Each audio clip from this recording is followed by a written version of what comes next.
Welcome to the Opie and Anthony Show. Never before has one radio show been so extreme. Oh my God. So vulgar. Fuck you, I'm not a pussy. I was accustomed to getting blown and having my ass eaten. This is insane. I mean, this is insane. So flatulent. Why do we even try? Let's just fart into the mics and call it a day. This is the funniest shit ever. It's a weird show. That's what's real. That's sex. Oh, tune in with no expectations. Quite simply, the greatest show in the history of broadcasting. Here we are, the Opie and Anthony Show. Another 4 hours of love. You guys having a good time or what?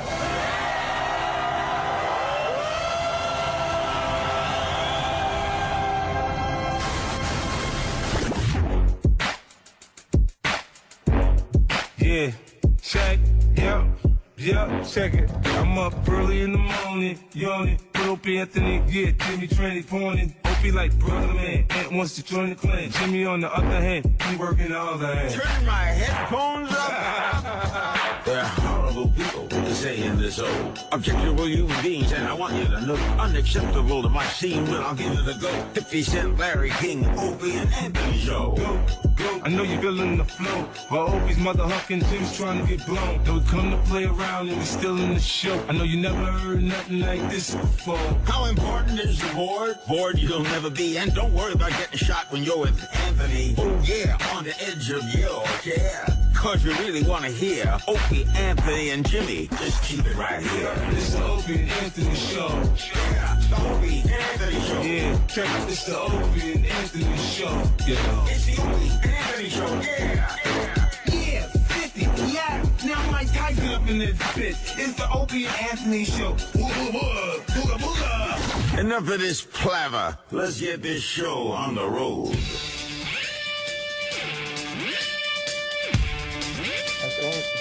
Really interesting. Morning. Good morning. We're sans Anthony today. It's me and little Jimmy Norton. Yes, Anthony had, he's doing that dental thing, and he went with, I think he had 9 teeth pulled yesterday. Yeah, he had 9 teeth pulled, and he's very swollen. And I begged him months ago that he cannot come in here with false teeth. And I guess he's coming in here with false teeth in the near future. Well, he's got and 9. I will not be able to do radio staring at Anthony with false teeth. I know they do a much better job of that stuff these days, yes, but I just can't do it. I don't know what they're going to do to fill 9 teeth. 9 teeth. So he's hurting today. Yeah.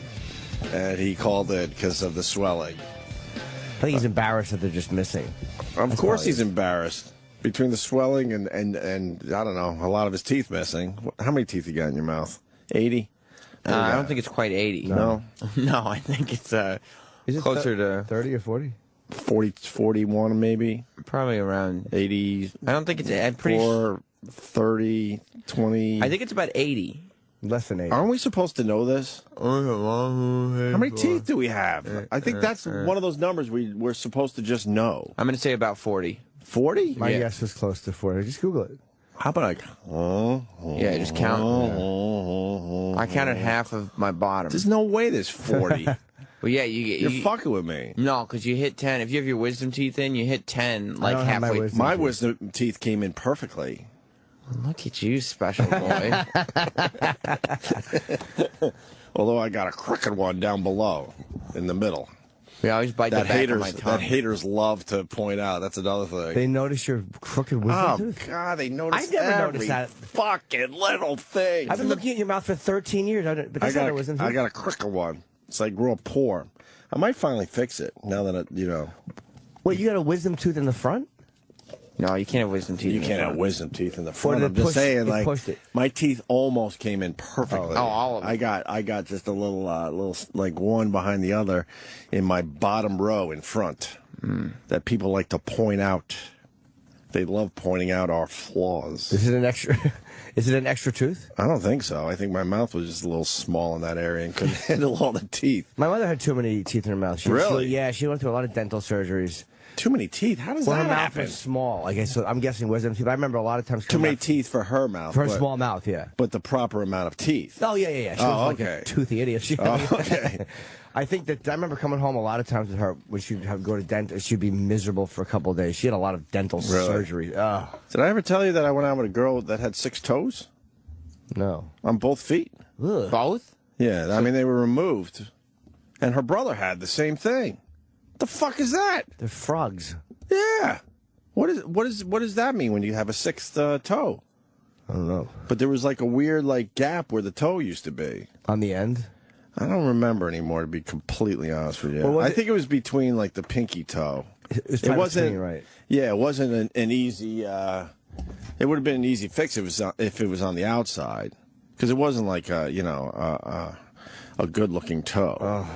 It was kind of one of those like a little extra. Yeah, like a stump toe. Yeah, so there was a thrown in little there. bit of a space there, I remember. Fuck, I forgot about that until this very moment. So anyway, Anthony's got the dental surgery. I heard 9 teeth. You heard 9 teeth. Yep. And that's only the first stage. I think, he's going to get another 9 or so taken out after the swelling goes down from this. And then he'll be, getting the false teeth. And You better not come back here sounding like Mr. Spock. All the times All he's the made fun of impressions will be denture bad. mouth. Yeah. are they going to be too big? Are they going to be too white? It's going to be really obvious. I got a text, 32 teeth is how many we have. 32. Yes, and Anthony's text was this. Hey, sorry for the short notice at 2 a.m. I didn't get it till this morning. Right. Sorry for the short notice, but I'm all swollen from 9 pulled teeth, and the throbbing isn't helping either. They're all upper, so it's hard to speak. I won't be in today. Again, sorry for the short notice. Was hoping it would get better. What do you mean it was going to get better? That's not going to get better. Yeah, I know, in a few hours. Yeah, you got to just deal with that for a while. So it's all good. We got lots to do today, man. Good luck, Ant.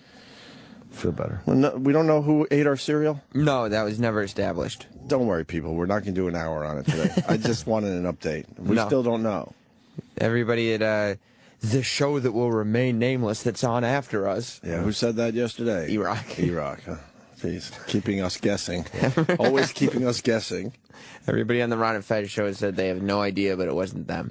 Okay. And I think they would tell the truth. I think when directly confronted, people would just have to admit it. I bet you it was one of those maintenance guys. I bet it might have been a new maintenance guy or a guy who's not on the crew all the time that didn't give a fuck, that just ate it. It's something like that happened. Cinnamon Toast Crunch, the community You think so? has embraced that cereal, so we could do some racial profiling here, certainly. Definitely. The fact that it was the Cinnamon Toast Crunch that was open, not Apple Jacks. What are some of the cereals that the community have embraced? I know one is Cinnamon Toast Crunch, because don't they even, abbreviate it or something? I don't know what the abbreviation is, but I do know anything that's super Sweet. sugary. Like Cocoa and Fruity Pebbles. Fruity Pebbles. Puffs. Yo, Cocoa Puff! How about Fruit Loops. Fruit Loops. Honey Nut Cheerios? Yeah. I guess Omar from The Wire liked them, so I'm assuming all black people do. Honey Nut Cheerios. Yeah, you remember he was looking for the Honey Nut Cheerios? I do not remember Was that. it Honey Nut? What was it Honey Nut cereal he was looking for? I don't know. I don't know, but I do know Fruit Loops is big in the community. Really? Yeah. Yeah, because it's like, they like Fruit Loops. For the down lows. I don't know. Fruity Pebbles. For the down lows. Sugar Smacks. Hey, I like Stop saying them Fruit gangster. Loops. You're not saying them gangster. Sugar Smacks. Cocoa Puff. Cocoa Puff. Goddamn Sugar Smacks. I like when he rocks urban. Cookie Creepy. Crisp. What's that? Cookie Crisp. Cookie Crisp. Yeah, I don't know. Why are you in a good mood, E-Rock? Everything good with you? I don't know, but you can ruin it, I'm sure. I'm not going to ruin it. That's how beaten down E-Rock is. He smiles. Everybody's like, all right, what's wrong? I know, it's creepy. It's really creepy. So I guess because people are following along, they need to know if I ate the the Lucky Charms yesterday. Yeah. There's still a fresh box of Lucky Charms in my house, unopened. Thank you. But the Cinnamon Toast Crunch has been replaced, so we could make today's cereal day at a moment's notice. Fuck yeah! Don't get the listeners all hoping. When we're eating and we're feeling good about it, they couldn't be happier for us. I could tell you what happened yesterday. It's always one little thing that ruins the entire day of eating. Oh, it's terrible. Although I'm doing way better, obviously, look at me. You look good. I look great. I'm finally losing the baby weight. Just thinking that. Thanks, Sam. My daughter's first birthday is coming up very soon, so I drop my son off at school and then get the call that we're going somewhere. I'm like, oh, cool, that's fun. We get to go somewhere in Manhattan. We went to try out cakes for the fucking birthday party. Huh? Just keep me away from this shit. Do you get to try them out? Oh, dude, Jesus Christ. What, they give you a little slice of each, a little teeny. They don't give you anything. You buy them. So she decided 1, 2, 3 that we needed to try 4 of them, 4 slices. Is this gonna be a big party? Is that why? I don't know. No, everyone's like kind of bailing because it's a second kid. Oh yeah. The first birthday for my son. There was 100 people there. It was crazy. And for the second kid, we might squeeze 20 people. I think. Right. Squeeze 20 to 25. You know how they talk about how the second kid gets fucked? Yeah. Wow, I'm learning that quickly. No one gives a fuck like the first one. It's unbelievable. I'm glad I was the first kid out. Yeah, me too. But no one gives a fuck. Unless you're the youngest. Like, if you're the youngest in a big family. Youngest is good, oldest. too. Yeah. But second, man. That was me. Even I see that I'm not taking as many videos, not as many pictures. Well, right, because you know what it's like. You got it the first time, and you can only assume. But it's not this fair. Is what a baby looks like. It's not fair for the second child. I think the second one, though, gets more breaks. Right. I think the first one is parents are more protective over and obsessive. I know I was the first. I was not allowed to do shit that my sister was allowed to do after me. Like watch rated R. I was so pissed when she got to watch rated R movies. Oh, really? Yeah. But they were overprotective of the firstborn. So being second is an advantage, too, I think. Well, you ended up bringing prostitutes to your parents' house, so everything works out. It all comes full circle. My first kid, I got hundreds of videos of him almost walking, because you just got to be prepared. Sure. I think my daughter officially started walking yesterday. Yeah. She's kickboxing and I don't get a picture. and I don't have a video of it. She kind of took a half step yesterday, and I'm not prepared to take the video. I figure like when she finally starts walking, I'll just make believe that, I'll just film it perfectly and make believe this is when, you walked for the first time. She'll be skipping. Like, oh, my gosh, what an advanced walker I was. Exactly. I'm on a bike, Dad. So, I know Jimmy goes to this, too. So, my wife looked up, like, the best cakes in Manhattan. And there's a place on the east side. I don't even know the name of it. I'm sure we can find it. They make crepe cakes. Really? Like, how does that work? I don't know. You didn't see it? I just know it was unbelievably good. Crepe cakes. How many little pieces did you try? Well, I tried everything because you have to, and then I have to. And then the one was so good, I ate the whole slice. As we're leaving, I'm like, what was that? Was that like 2,000 calories? Fuck! What kind did you decide on? There was a banana cream pie. Crepe cake. That sounds good. I had the pie word in there just so you understand. Banana cream pie crepe cake. See, it's all about look at this fucking thing. It's just like layers of flaky deliciousness with cream in between. There's probably a lot of flakiness. Like 24 thin, flaky layers, and each one has a little layer of cream in between. I don't think that was the place I went to because mine had a lot less of the flaky layers and a lot of banana in there. I know the banana's healthy, but yeah, of course it is. The fucking whipped cream and everything else that was in it.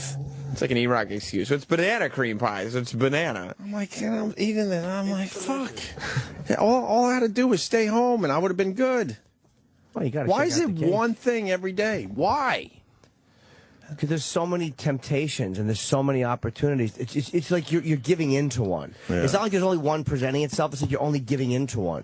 It's very difficult. Sometimes I count victories of things I've said no to. Oh, yeah. Like sometimes, like, you know what? I could have had this today and I didn't. I did fuck up here, but I didn't have. Sometimes you got to look at all the shit you didn't eat, too. I do that. I go, that would have been 250 calories. Yeah. I said no to. The key is you didn't have crepe cake and Lucky Charms yesterday. Well, thank you, Sam. Yeah. I appreciate that. People say we sound like girls when we talk like this, but it's like, fucking, hey, how many morning radio guys are obese? A lot of them. A lot of morning radio guys are really, really fat. Yeah, because they just eat everything in sight.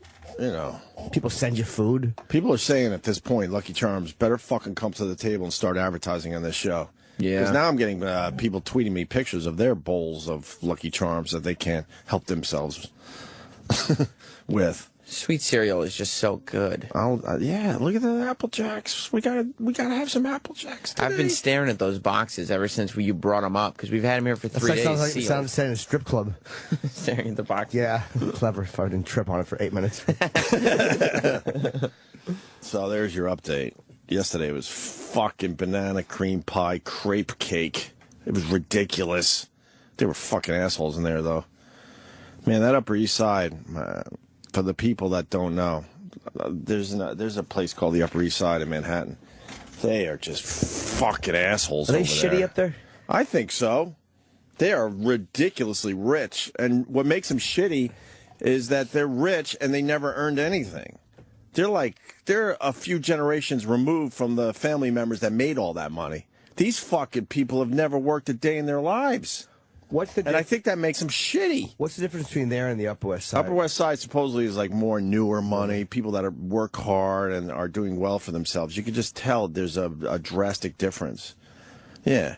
You got a lot of those like Carrie Bradshaw types walking around on the Upper East Side. If, you know, Carrie Bradshaw was kind of thrown in a gutter quickly, like if they're trying to have her look. Right. With all that wacky shit with the big bows and the stupid hats and all that crap. Right. You see that on the Upper East Side a lot. All bloggers that somehow have $2.5 million apartments. Yeah.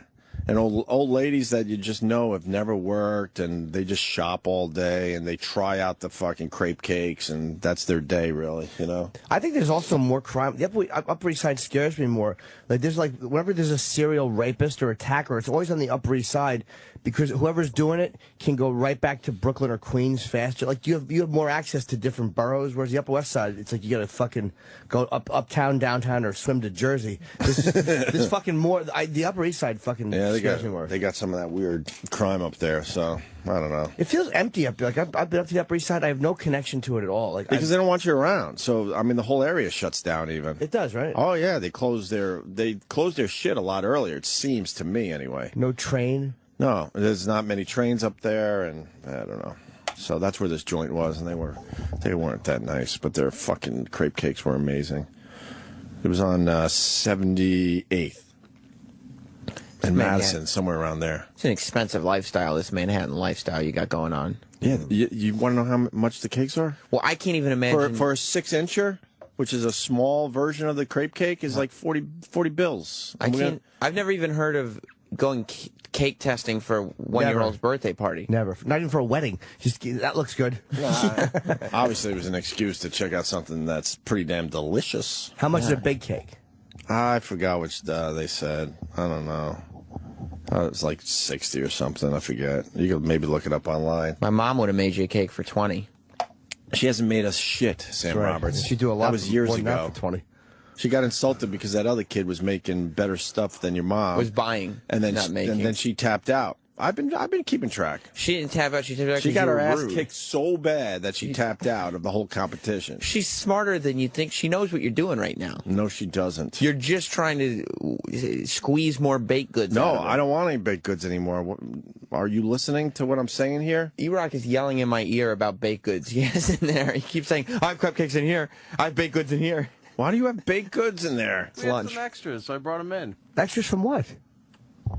My wife made them for something else, and she had some extra cupcakes. Wait, there's extras? Yeah. Are you feeling all right? He doesn't like sweets, though. E-Rock's not a sweets guy. No, I know. His thing isn't sweets, which is amazing.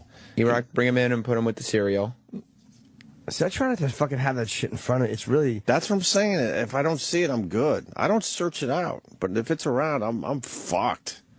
I'm absolutely fucked. I bought some fat-free puddings this week, and I couldn't... not fat-free, sugar-free puddings, and I couldn't have been happier with myself. Who made the cupcakes? The missus. She just makes cupcakes? She makes a lot of baked goods. Wow, they look pretty Oh, good. they look really These are good. rich me dark see. chocolate with vanilla frosting. Yeah, I can't have any of No. those. She made the frosting. Please remove them. They look amazing, but I'm not going to have any. You want one? Yep. I have to be on TV soon. You know, got to keep this body looking fuckable. Yeah. Want to bring one to Jay? No, yeah, that'll be great. I just put it in my luggage, pull it out all fucking. This is from the guys. Yeah. That'd be nice. I have 5 cupcakes in my luggage. That'd be nice. So that was my my afternoon. The big crepe story. I think it really kicked ass this morning. Yeah, you got to move out to the suburbs and save some cash. No kidding. No more of this big, fancy, rich living lifestyle. No fucking kidding, man. Cake testing and 20 G's for schools, and that's nonsense. When is the birthday party? I want to come. I'm inviting myself to your. You're more than birthday welcome. I'm not sure. Maybe next weekend. I think. Yeah, I think I'm here. All right. Well, I want to do more normal things. Seeing my parents inspired me to do more normal things with my friends. No, it didn't. It did. I want to do more you normal were shit. panicking about seeing your parents. I was amazing, though. I was really glad. I was had a good panicking. time? Yeah, I was like, what we do. All they want to do is love you. Yeah. You know. They were fun. And just hung out and yapped. they don't make it about themselves. Yeah. And you just don't want that. I like what I would rather we talk about other stuff, and we did. Me and my dad talk politics, and like that's what I would want to do with my parents, just hang out and talk to them. Right. But when you don't see your parents all the time, they just want to talk about you and what you're doing. And Oh, then, really? How's that? That's weird.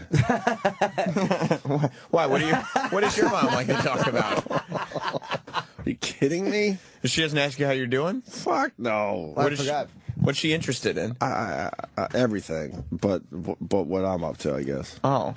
I'm totally fine with it. Yeah? And she doesn't give a fuck about my kids or anything. Where's the conversation usually veer towards with her? Her. Oh. And whatever is ailing her, I guess. Oh. Yeah. It's all good. Yeah. Yeah. You're over it at this point? Fuck yeah. Beyond. Beyond. I just too many problems. I just the opposite. They just want to tell me nice things. Yeah. They're very lovely people. Yeah, I got 2 adorable kids, and she, you know, I don't know. She's got her own stuff going, I guess. I don't know. Just she doesn't call for updates or anything, so whatever. Well, take the second. That must be a living hell for her, I would imagine, because that just sounds too fucked up to even understand. Yeah.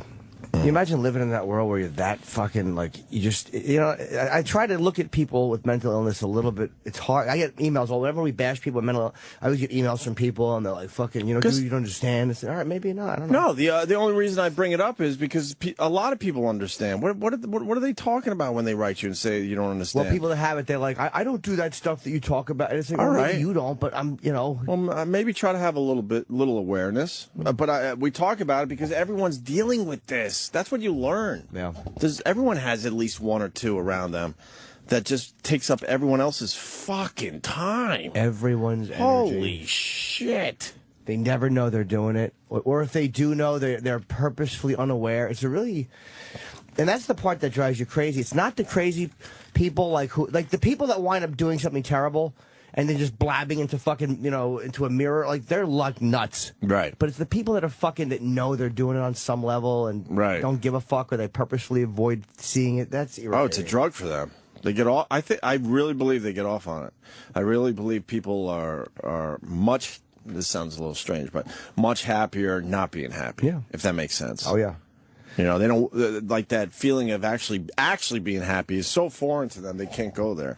So they'd rather fucking destroy everything around them. They're comfortable in that environment. In the recovery, one of the recovery books I read, they say that you get, like, being unhappy. They say it sounds weird, but you take a misshapen pleasure in being unhappy and in being. Yeah. It's like a comfortable. Yeah, it's thing. a comfort zone. Yeah, yeah. People just like being in a comfort zone, no matter what that is. And whether it's a shitty job and they're too scared to move on to a better job, but they're comfortable in their shitty job, so it's a safe place. People do that all the time. They do it with their marriages and whatnot. Everything. Yeah, they've decided this is life, and so they don't want to try to change anything for the better because that creates a challenge. Not even creates a challenge. It's too scary. Yeah. To even imagine that you could better yourself. It's a scary place. And sometimes the process seems overwhelming. Like, oh, now I gotta look for. It's like all this stuff you start thinking. I can't even get new furniture, much less get out of a marriage. I don't know how people do it. I can only talk. You know, my expertise is radio, and I saw growing up a lot of guys that were very talented and way ahead of what I was doing at the time. But they were too fucking scared to take that step and move on to, in my world, a bigger, a bigger opportunity, a bigger city. And then, you fast forward, and I was brave enough to fucking do it for whatever reason. Maybe because of my upbringing. I just wanted out and fucking, live my life. And then, you revisit some of these people that absolutely were ahead of me at the time. And now they're just fucking jealous assholes. Right. I'm like, I know you, and I know you had a chance, and you chose, for whatever reason, not to go for it, because I truly believe because they were scared. Yep. And they were comfortable in where they were at. So, whatever. Yeah. So we had a lovely time. We sat on my sofa. Yeah. I told you we sat on my sofa. Yeah. Were you scared they were going to find something laying around your apartment? It was so weird I was so glad because my dad at one point used my bathroom in my bedroom. Oh, shit. And he took a few minutes. And I'm like, I wonder if he has that instinct to go through I don't know if he did or not, to look at my medicine cabinets to make sure I'm not up to any funny business.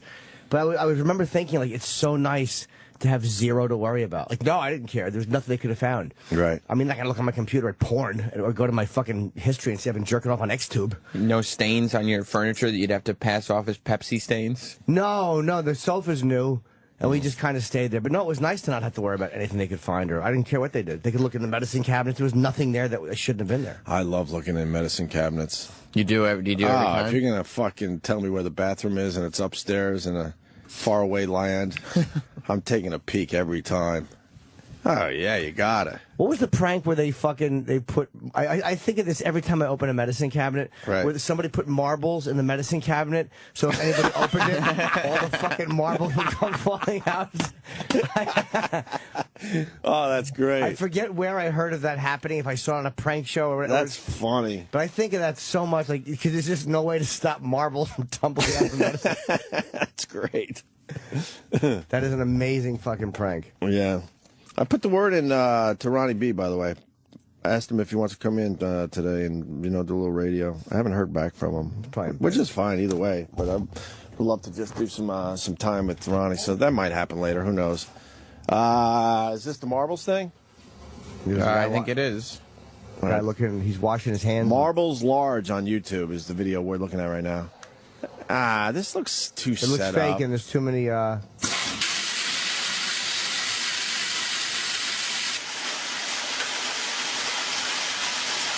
And he just walks out. It's a funny idea, but this one is staged. How many marbles are there in the fucking thing? And there was nothing else in the medicine cabinet. That would never fall out. No. They would fall out in 2 seconds. And the guy just casually walks away? No, I'm not buying it. How many fucking marbles are there? Well, they rigged it. They set it up, obviously. Of course they did. That stinks. That's just stupid. It was much funnier when Jimmy was just talking about it. Yeah, I picture this being put in, and I guess I didn't see this video, but I've heard of it, so maybe it was just something I'd heard someone did. I think that's a very funny idea. Yeah. If you put 30 marbles in or 20 marbles, and you open a medicine cabinet, they're just going to come tumbling out. You know how loud marbles would be in a bathroom? Of course. Everything's porcelain. We should set up this bit. Yeah. We don't have a medicine For anyone that's or marbles coming over to my house in the near future, I might be setting up this bit, so you watch out. Yeah. I don't think you're supposed to warn people before you do it. That's true. That seems... He was just hiding? Huh? Okay. Now, at the end of the video, he was like hiding, and then he came out and left the bathroom after all the marbles had come out. Well, can't you stage that better? To be a fake video? 100%. Of course. That was terrible. All right, we should do some shit, I guess. So the parents were cool, huh? Yeah, man, it was fun. We just walked around. And I told you to watch it. The special we watched was actually on Sirhan and on Mind Control. It wasn't on the Unabomber. I watched it after they left. Yeah. And I just dozed off on the couch a little bit while we were talking. It was just relaxing. You're just chilling out. Yeah. That's cool. It's your parents. It's like, what are you going to talk about? The big news: Mariano Rivera, his last fucking game at Yankee Stadium, and wow, what a moment! Travis was telling me about it this morning. I'm not a Yankees fan, and I'm pretty much not a baseball fan at this point. But I hear it was just an amazing moment last night. Where's Travis? He's coming down the hall. Yeah. All right. But basically, Mariano Rivera, he's on the mound. And they sent Andy Pettitte and Derek Jeter out to the mound to take him out. Oh. So I guess they basically just wanted all Yankee fans to fucking, start tearing up and crying. They went for the moment, huh? Right. You're not a human if you're not affected by what happened at Yankee Stadium last night. Yeah, it was great. I just told Jimmy, so they sent Andy Pettitte and Derek Jeter out there. Yeah, I couldn't hate the Yankees more, and this was just great. Yeah, like you have to if you don't appreciate this, then you're not like a baseball fan. You know? Like it's okay to hate the team or a sports fan, I guess. Or a sports fan, yeah. I mean, he's no question the greatest closer ever. So for this only happens like once in a blue moon. It'd be funny if he wouldn't get into the Hall of Fame. Imagine it took him 20 years to get in, and they put everybody instead of him in. So what are the circumstances? Was it the ninth inning or? Yeah, it was the ninth inning. He came in the eighth inning. Were they winning or losing? They were losing. They only had one hit. They were down 4-0, I think. Oh, so there was no real reason to even bring him in. But obviously, it was, last game you bring him in for a little bit. Last game at Yankee Stadium. He'll probably pitch this weekend in Houston. Okay. He might play center field. What? He loves the outfield. He wanted to be an outfielder. Right. So on Sunday, he might play center field for an inning, and then why can't he play for the whole game? Who cares? I think what team are they playing? Are they out Houston, of it too? Yeah, Houston's so the worst both team teams are out of it. Who gives a fuck? Why does it have to be so proper all the time? Well, he's not a professional center fielder. Yeah, but put him in center field. Let him get his ass kicked. I've heard people are saying that the plan might be to put him in center field for the eighth inning, and then keep him in the game for the ninth inning. To pitch the ninth inning. It's going to get a little wacky. I think Joe Torre and Roger Clemens will be there. Oh, really? Oh, okay. Yeah. Torre more than Clemens is attached to him. Clemens, Clemens just lives in Houston, so he said, what the fuck? I'll take I'm take a ride over to the stadium. Well, he was a starting pitcher. I remember. My memories of Rivera are started in '90. The strike was '94. The Yankees, I think, were 6 games up, and then they went on strike. Then '95 is when they lost to the Mariners. They were up 2-0, and they lost. Then they lost the next 3 games in Seattle, which is why I want Edgar Martinez, Randy Johnson, and just dead Jay Buhner. Right. But Rivera, I think he came in with the bases loaded and nobody out, and got the side out. I remember he was awesome in that series, and then they still wound up losing. Yeah, he said that series was the worst pain he's ever felt. And I think that was that Seattle series, even more than the fucking one he blew the Susan game. Waldman after the game, which we got her clip too. Said that's the only time before last night that she's seen him cry.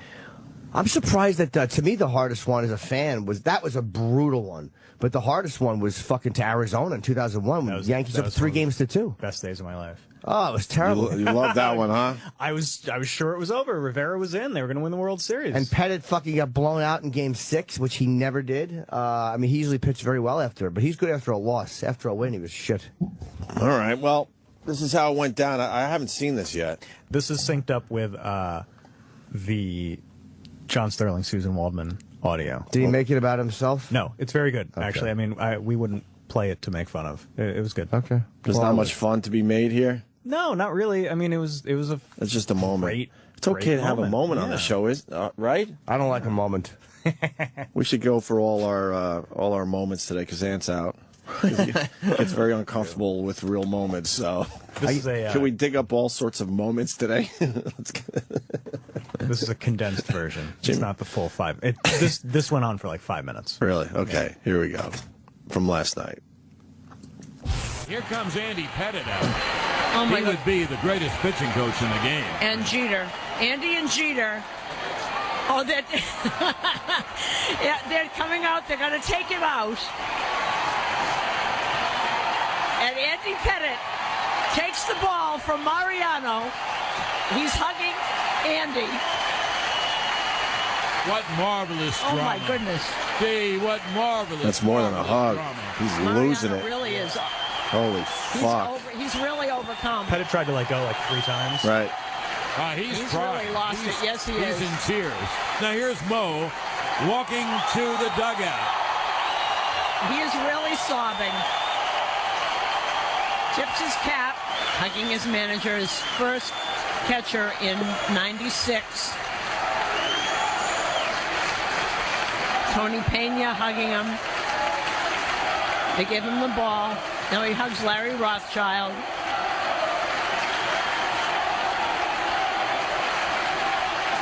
Waving to the fans. Kiss to his family.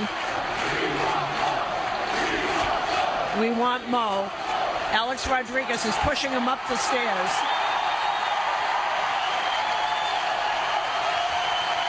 And one thing, the Tampa Bay players are applauding as fiercely as anyone. Of course. They're not animals. Mariano's standing right near the first base coaching box. Not a dry eye in the house. And everyone standing and applauding. Everyone. Wow, something. It really is something.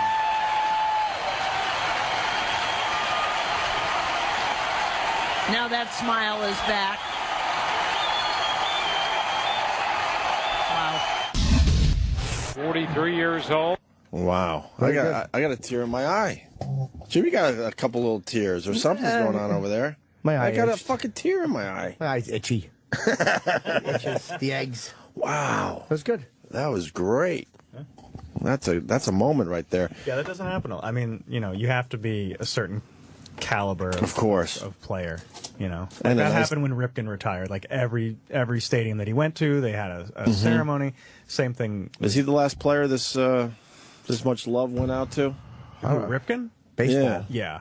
It's been Ripken and now Rivera's the next one. Would say Ripken, Anyone Rivera? in between? No, I mean Ripken's been gone how many years now? Who is retired in such good standing? I think Jeter will get this when he retires. Absolutely. You think? Yeah. Yeah, of course. Jabbar got it when he retired. I remember every game they played, he got something, and right. It was just. Yeah, you have to be, you have to be elevated above. I think the Dennis sport. Rodman got this too. D-Rod? Yeah, D-Rod. The got worm? a lot of this. Yep. Every arena. Shane Spencer. Yep. The backup Shane, of course. Yes. Mike Stanley got it. Imagine if every player got this. How boring it would be. How boring that would Jake be. Uner. I hated that fucker. And then Susan Waldman, the post game, discussed this further with John Sterling, and she's sobbing. Oh gosh. I mean, but she's keeping it together. But wait, you told me that Sterling lost it? Well, I mean, he didn't audibly lose it, but he said that he was crying. But then he didn't do the play-by-play after Rivera was taken out because he was still very emotional. So Susan Waldman did the play-by-play. Susan's very good at saying like 2 words about what's going on and then another 2 words. Right. Okay. But here's the post-game wrap-up. To know what this all meant. It's an amazing day, and we're never going to see this again. What an experience. What an experience. Dave Wills came in from Tampa Radio to say basically the same thing. And Michael came over from TV to say basically the same thing. I'm shaken up. We'll never have an experience like that at a sporting event, I don't think. And, as it turned out, it was a great setting for Mariano's last appearance. We thought that Sunday was great. Well, this was really something. And, I'll remember that always, this fabulous stadium, everybody standing, including Tampa. Yep. And you know what? The interesting thing, when Mariano went and got the dirt and was out there and people were there, it meant a lot to him. And we saw him collapse in Andy's arms and cry. I haven't seen him cry since 1995 when the team lost to Seattle and we were walking across the outfield going to the bus at the Kingdome. That's the last time I've ever seen him cry, was that day when he said, this hurts so much. I don't want to ever feel this again. And that was an excruciating loss. And you know what, John? He pretty much never did feel that again. Well, that was something tonight. That was a very rare moment, and I'm glad that all the Yankee fans had a chance to give love to Mariano one more time. Yep. That was great. Thank you, Susan. Okay, John. Now, Marco Belletti has the scoreboard and the sounds of the game. That's next But on they the will be Reynolds having that Wrap-Up again, Show. though. Oh, with I'm a New Jeter. York Yankees radio network. Within a year, right? Or 2 years, yeah. Maybe a couple of years tops. I don't know, maybe next year. With Jeter, Right. they will, though. I mean, with Jeter's, you know. He's broken down very quickly. He's ready to go, huh? Yeah. So maybe next year or the year after, tops. Yeah. He's one of the best players they ever had, Jeter. Of course. Of course. Did you see Jim Leyland crying the other day? No, I heard about when that. the Tigers won the division. No, is that good? Is that worth playing? Yeah, sure, it's worth Is he like the Dick Vermeil of baseball? I'm a huge. He's breaking down. He's cried a couple times. I'm a huge fan of the athlete crying. I love Jim Leyland. He's been around forever. A long fucking time. He's an old man now. Yeah. He's been. He's like I want to say like 73 or something. Wow. Yeah, that one right. Oh, these guys get the cry from throwing a ball around. That's nice. Try going to the job site and dropping something on your foot. That's the last time I cried. Yeah, that's good. Why don't you wipe your eyes? Take your $1 million. Is this in the dugout? I'm in the locker room. Yeah, I think that's what they've done. And I want to say thank you to our fans. I'm so proud of you. Shut up. For what you've done for our ball club. And what you've done for me since I've been here. So the snot coming out of his nose. I just hope that you feel like you're getting your money's worth. Because we try to It's hard to hear. Do we have a better copy? There is a That's better really, copy, really You imagine low sucking in the the mix. boogers out of his mustache? Oh. How salty they'd be. I think it would stick to the top of your mouth. His old man mustache hairs. His crying breath. They won the division. It's not even like they won the World Series. No. And aren't all fans great, by the way? Yeah. Why are those fans a little more I don't know, special? 'cause they're in Detroit. Just because they had a better record this year? They cheer for him. Oh, I see. Yeah. But they start losing. I don't think those fans are going to be as special anymore. No one can tolerate that shit. Titles and Oh God! Why the bad copies? I saw like no, that's 2 years ago. Yeah. All right. Do we have another clip of I don't know, a baseball player crying or? Some 18 years ago, I left Dayton, Ohio, with 2 very bad knees and a dream to become a Major League Baseball player. And didn't pan out. I thank God this dream came true. Oh, thank God! Oh, happy birthday, Mike Schmidt! Yes, 64 today. So there you have it. We're not going to get the Leyland clip. There's no good copies right now. I don't know where they Sam's went. just given up. You've given up? Yeah. Get rid of crying. Try searching then.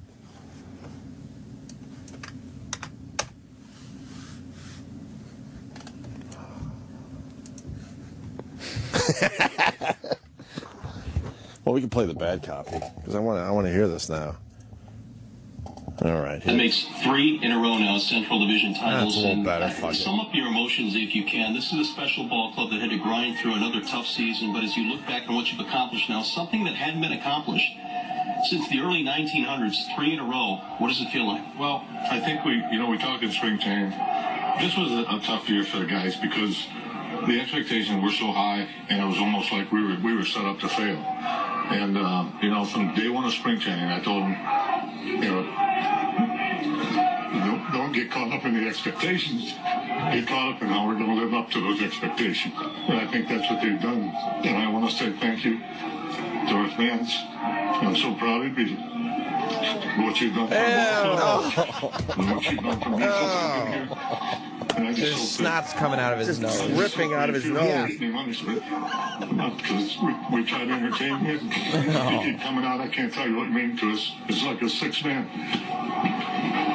He's getting a big hug. Oh, he's putting his boogers all over that guy's neck. Ew. That player picked him up? Yeah, said enough of this dumb interview. We want him to be with us. Brought him back with the rest of the players.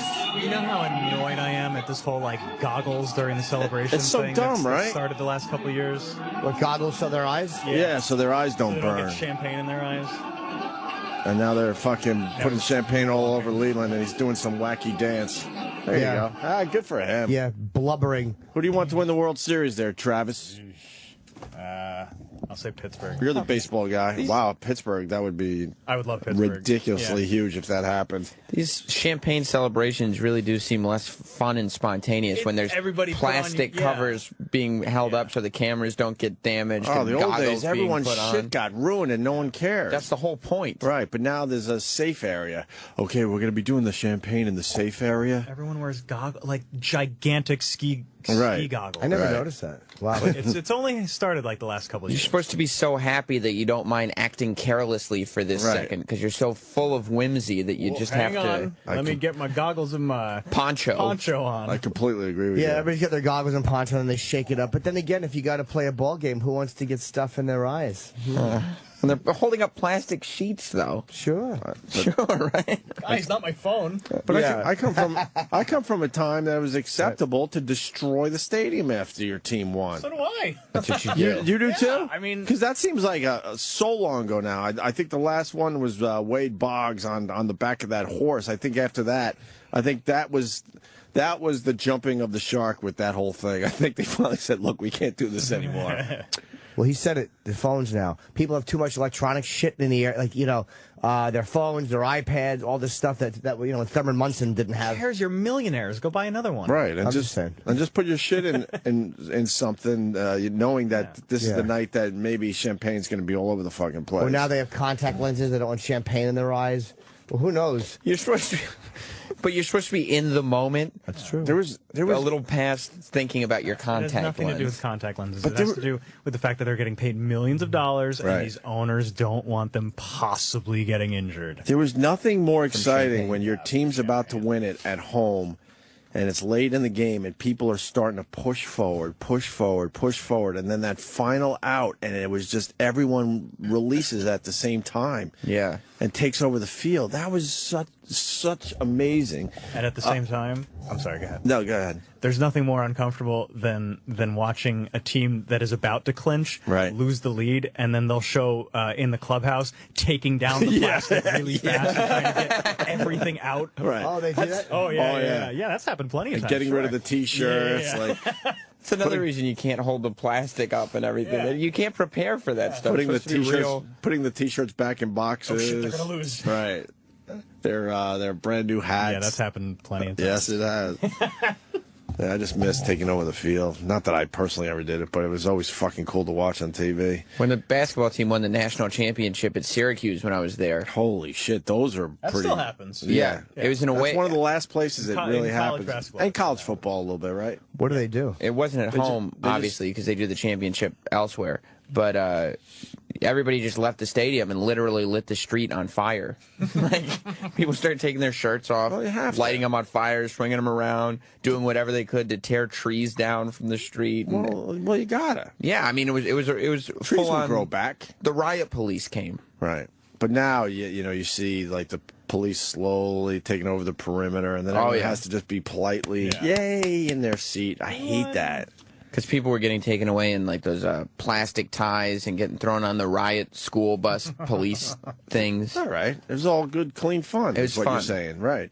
Let's say hi to Mike Francesa. He knows a bit about baseball and sports in general. Mike? Hey, Mike. With the New York Yankees officially out of the race, okay, for the second time in a long time, okay, and the average Yankee fan who's in their 20s, okay, is spoiled, okay, and they don't know how to deal with adversity, okay. But on the night, a magical night, the number 42 takes his final adieu in front of the Bronx crowd, okay. Yes. It is an emotional thing, and it's something that we're never going to see again, okay. But Mike, you're not an emotional guy. So what were you thinking when that all went down last night? Well, I've been told that I have ice in my veins, okay? Italian ice in my veins, okay? Very flavored Italian. Delicious, okay?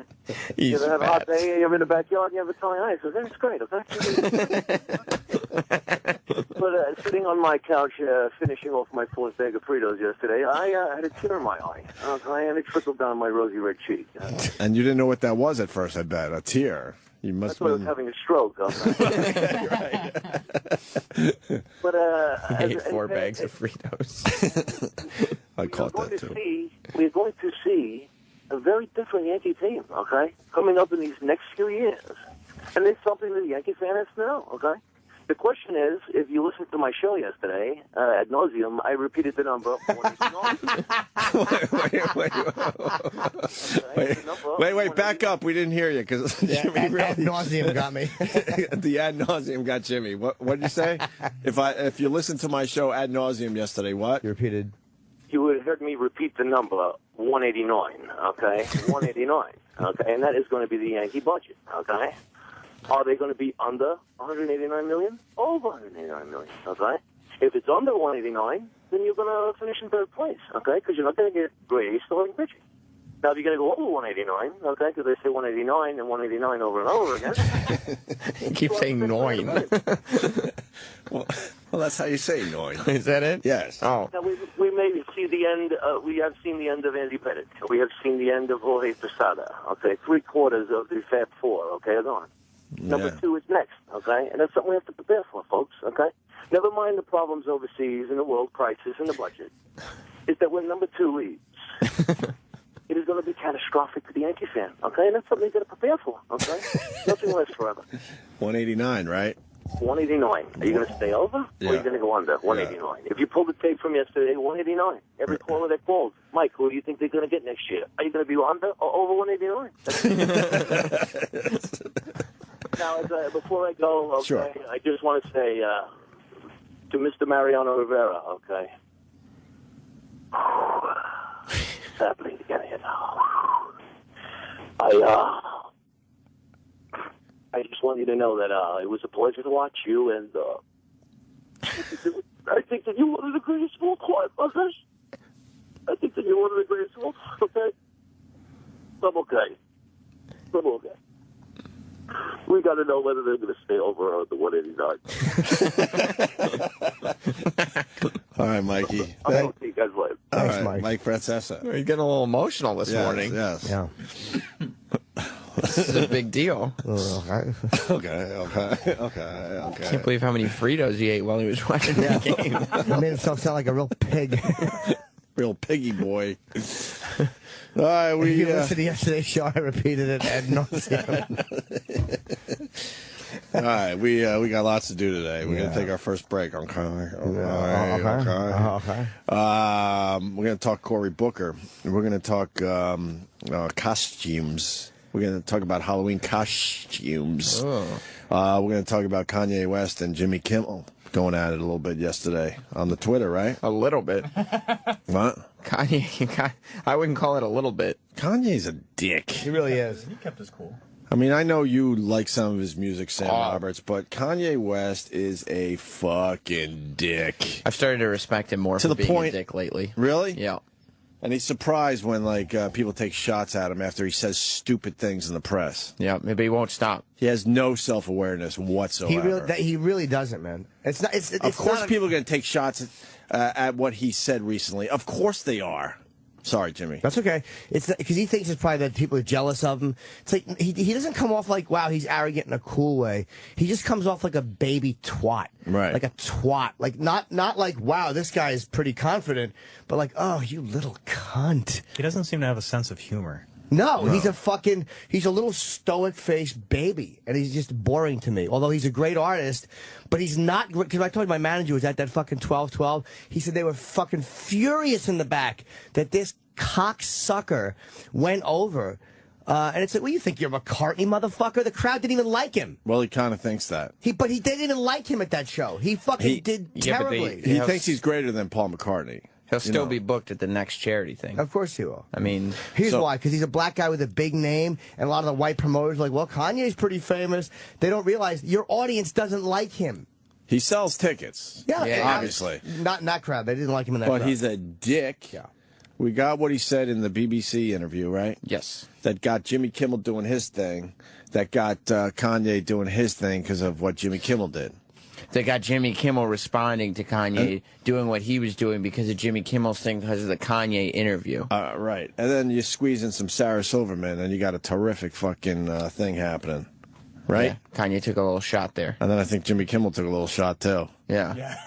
He finally decided enough with the Sarah Silverman shit. Oh, yeah. Do you know any of this, Jimmy? No, it's funny. I saw Sarah 2 nights ago. Yeah. And she was talking about a video she just shot, and I guess it was for that. I was kind of half in on the conversation. Did she do something on this?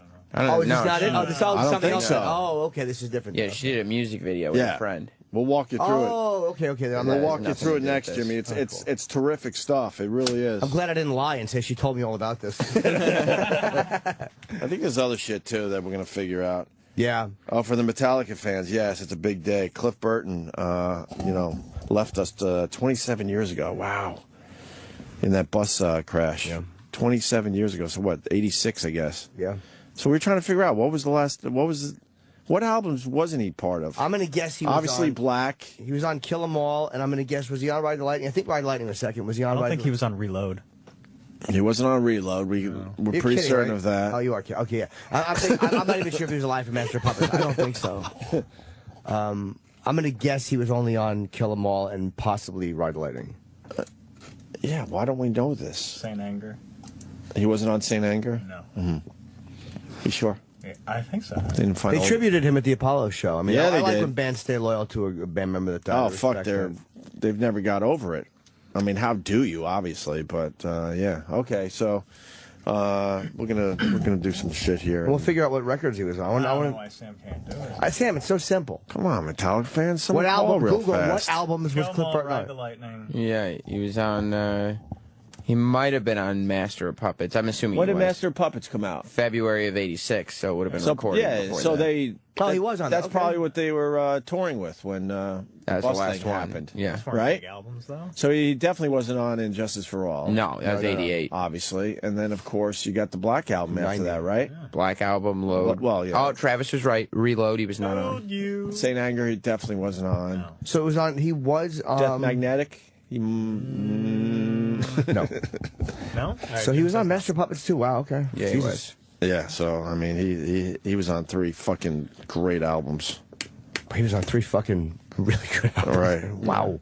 You know, and then of course Metallica fans don't acknowledge the band after the Black Album anyway. No, so. but well, yeah, they don't like the Black Album. Yeah. The worst.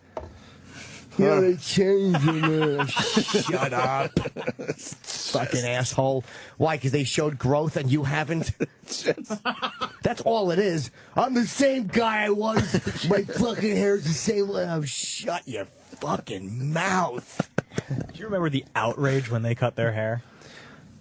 And it's like, it looked so much better. When you look at the old long hair pictures, they look much better now. It took balls. Yeah, I mean, yeah, because It really. they I mean, got a gigantic amount of. But they were embracing the fact that they were men of a certain age at that No, point. they were Yeah, and they're they were still having- relatively young still. I mean, I remember I was in music radio back then. That was a fucking huge deal. Yeah. Yeah. Because if you were in metal or quote hair band, you did not have short hair for the most part. So people are like, what the fuck is this?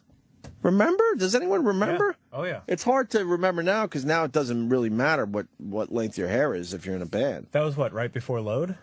95? No, that's usually Close Your Eyes. I would. Wow. Yeah, that was around Load because it was Okay, like so their those comeback. guys are about Yeah. those guys are about 50, so that's 18 years ago. So they were only 32, 33 years old. They're still young at that point. They could still pull off the long hair. I think what we should be addressing is the fact that Sam used the phrase "men of a certain age," and none of us stood up and just put a pen in his neck for it. And drain them. Can we drain you today? Yeah, No. and not the fun way. Yeah, I don't know if you're flirting or. No, I'm not. We're gonna slit your fucking throat. And we're gonna hang you upside down and drain you. We should play that song. Yeah. Drain You. Yeah. It's a great song. You reckon you got anything good going into break here? Oh, he's going to play Drain You. No. That's He's got icing on his fingers. You'll have to give him a second. what do you got, E-Rock? I got Drain You. Hitting buttons with his elbow. Yeah. Yeah, it was Master Puppets. Okay, go on. All right. We'll be back with the whole Kanye West debacle. Stay there. One baby to another says I'm lucky to meet you. Opie Anthony Show continues.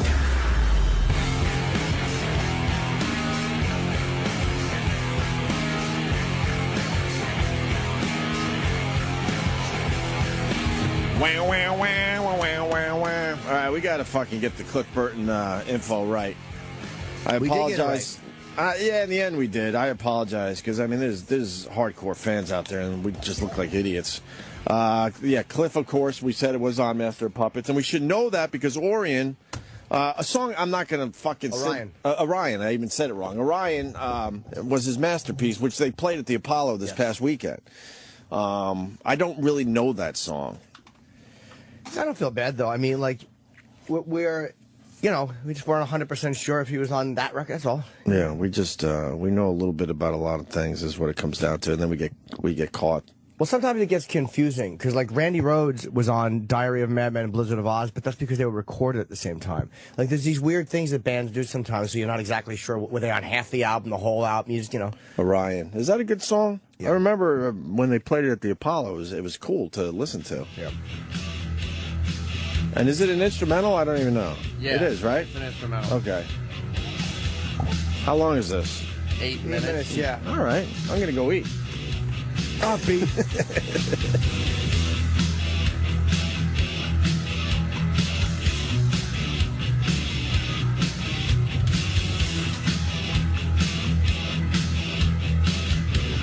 And their movie's getting great reviews. Is it? Yeah, 4 out of 5 stars. Really? Yeah. I don't really understand the movie still. I don't know what it is either. Does anyone understand that? Yeah. 3D? It's like a concept film, right? Yeah, there's a story behind it. They filmed it at a concert. Right. The concert part is filmed at a concert, but the camera people are on stage with them. Right. So it really feels like it's not like shot from the audience or anything like that. Sure. And then there's a narrative that goes along with the songs that they're playing at the show. Okay. And I guess it's like this whole like story of a roadie who goes off and then he has to fight a whole bunch of people and everything. But apparently it's pulled off very well. Good. Very nice. It sounds weird, but it's got 82% on Rotten Tomatoes, and that's rare, so. I gotta go see Cloudy with a Chance of Meatballs, the sequel. What? The first one was good, actually. I liked it a lot. I don't know. It was good. You like that one, E? Yeah, Bill Hader's great in it. And you don't even have a kid. Nope. No. But I wouldn't even know about this movie if I didn't have kids. Do you own it? Of course I do. Do you watch it, like, at home? I haven't in a long time, but I do own it. I want to interview Bill Hader. He is a funny fucking dude, man. He's very good. funny. All I want to do is sit here with Bill Hader while he does Alan Alda. That's all I want to do. You ever see him do Alan Alda? That No. cocksucker does Alan Alda. We did that. Did he? We did it here. The Saturday Night Live segment. Oh, my God. Is he Wait, doing great? I want to see it now again. It's very good. And we're talking over Orion, which is like, That's all right. that's sacrilege for the Metallica fans. We're just fucking it all Well, up. the fact that we're leaving it on, we're not a music show. We're leaving it on. We're just chatting so they can have a little background music. The music Very never acceptable. stops. What's that? The music never stops. That's exactly it. We're the show that really rocks. Some would say sucks, but I say rock. Cliff Burton, Metallica, yes, 27 years ago today in the bus crash. When they were promoting Master of Puppets, of course, yes. All right, I want to see the Alan Alda real fast, then we're going to get into the Kanye West thing, and then let's go home. What? Jimmy's got a flight. Yes, right to the airport. Jim, if you didn't know, Bill Hader was doing Saturday Night Live and South Park at the same time. Like when Saturday Night Live was off, he would go and write for South Park. Oh, I didn't know that. Yeah, that's an overachiever. What did you like about Cloudy with a Chance of Meatballs, E-Rock? How the monkey kept saying his name over and over. Yeah, what is that movie? A kid's movie? It's a kid's movie. Yeah, it's an animated guy, movie. and, you know, Why do you like it? He's in this town, Why and the not? town's Why do you have to hate dying it? because they really believed in the sardines, and his father was all in with the sardines, and then this kid's like, fuck the sardines, I'm going to fucking do something special for this town. So he invents this thing that makes a weather machine that makes it rain a lot of fucking food. But then, you know, he should have probably listened to his father in the end because he took it too far. He didn't want to listen to his fatherly advice. So then all fucking hell breaks loose with his invention. Try the screen test. So then in the end, he looks like a complete fucking asshole to his father. But then they make good at the end because that's what they have to do at Hollywood. It's Back to the Future. Right, E-Rock? Yes, that is true. Isn't there a Bill Hader doing fucking Alan Alda on this? It might be on Hulu. A lot of the Saturday Night Live stuff. I just looked it up on Hulu and nothing. Nothing. What's going on with that? Well, I don't remember exactly what the skit was. Oh. There might not be a skit. It was yeah, it was a skit. They were doing film test characters for the wrong movies.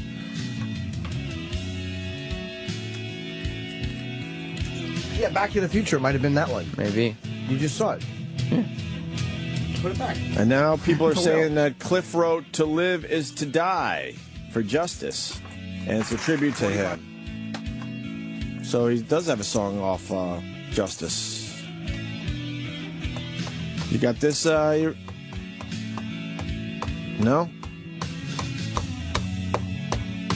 All right, let's get into the Kanye West thing. It's fine. I've seen Eddie Murphy. There's no Alan Alda on this clip. Is that Sam Kinison?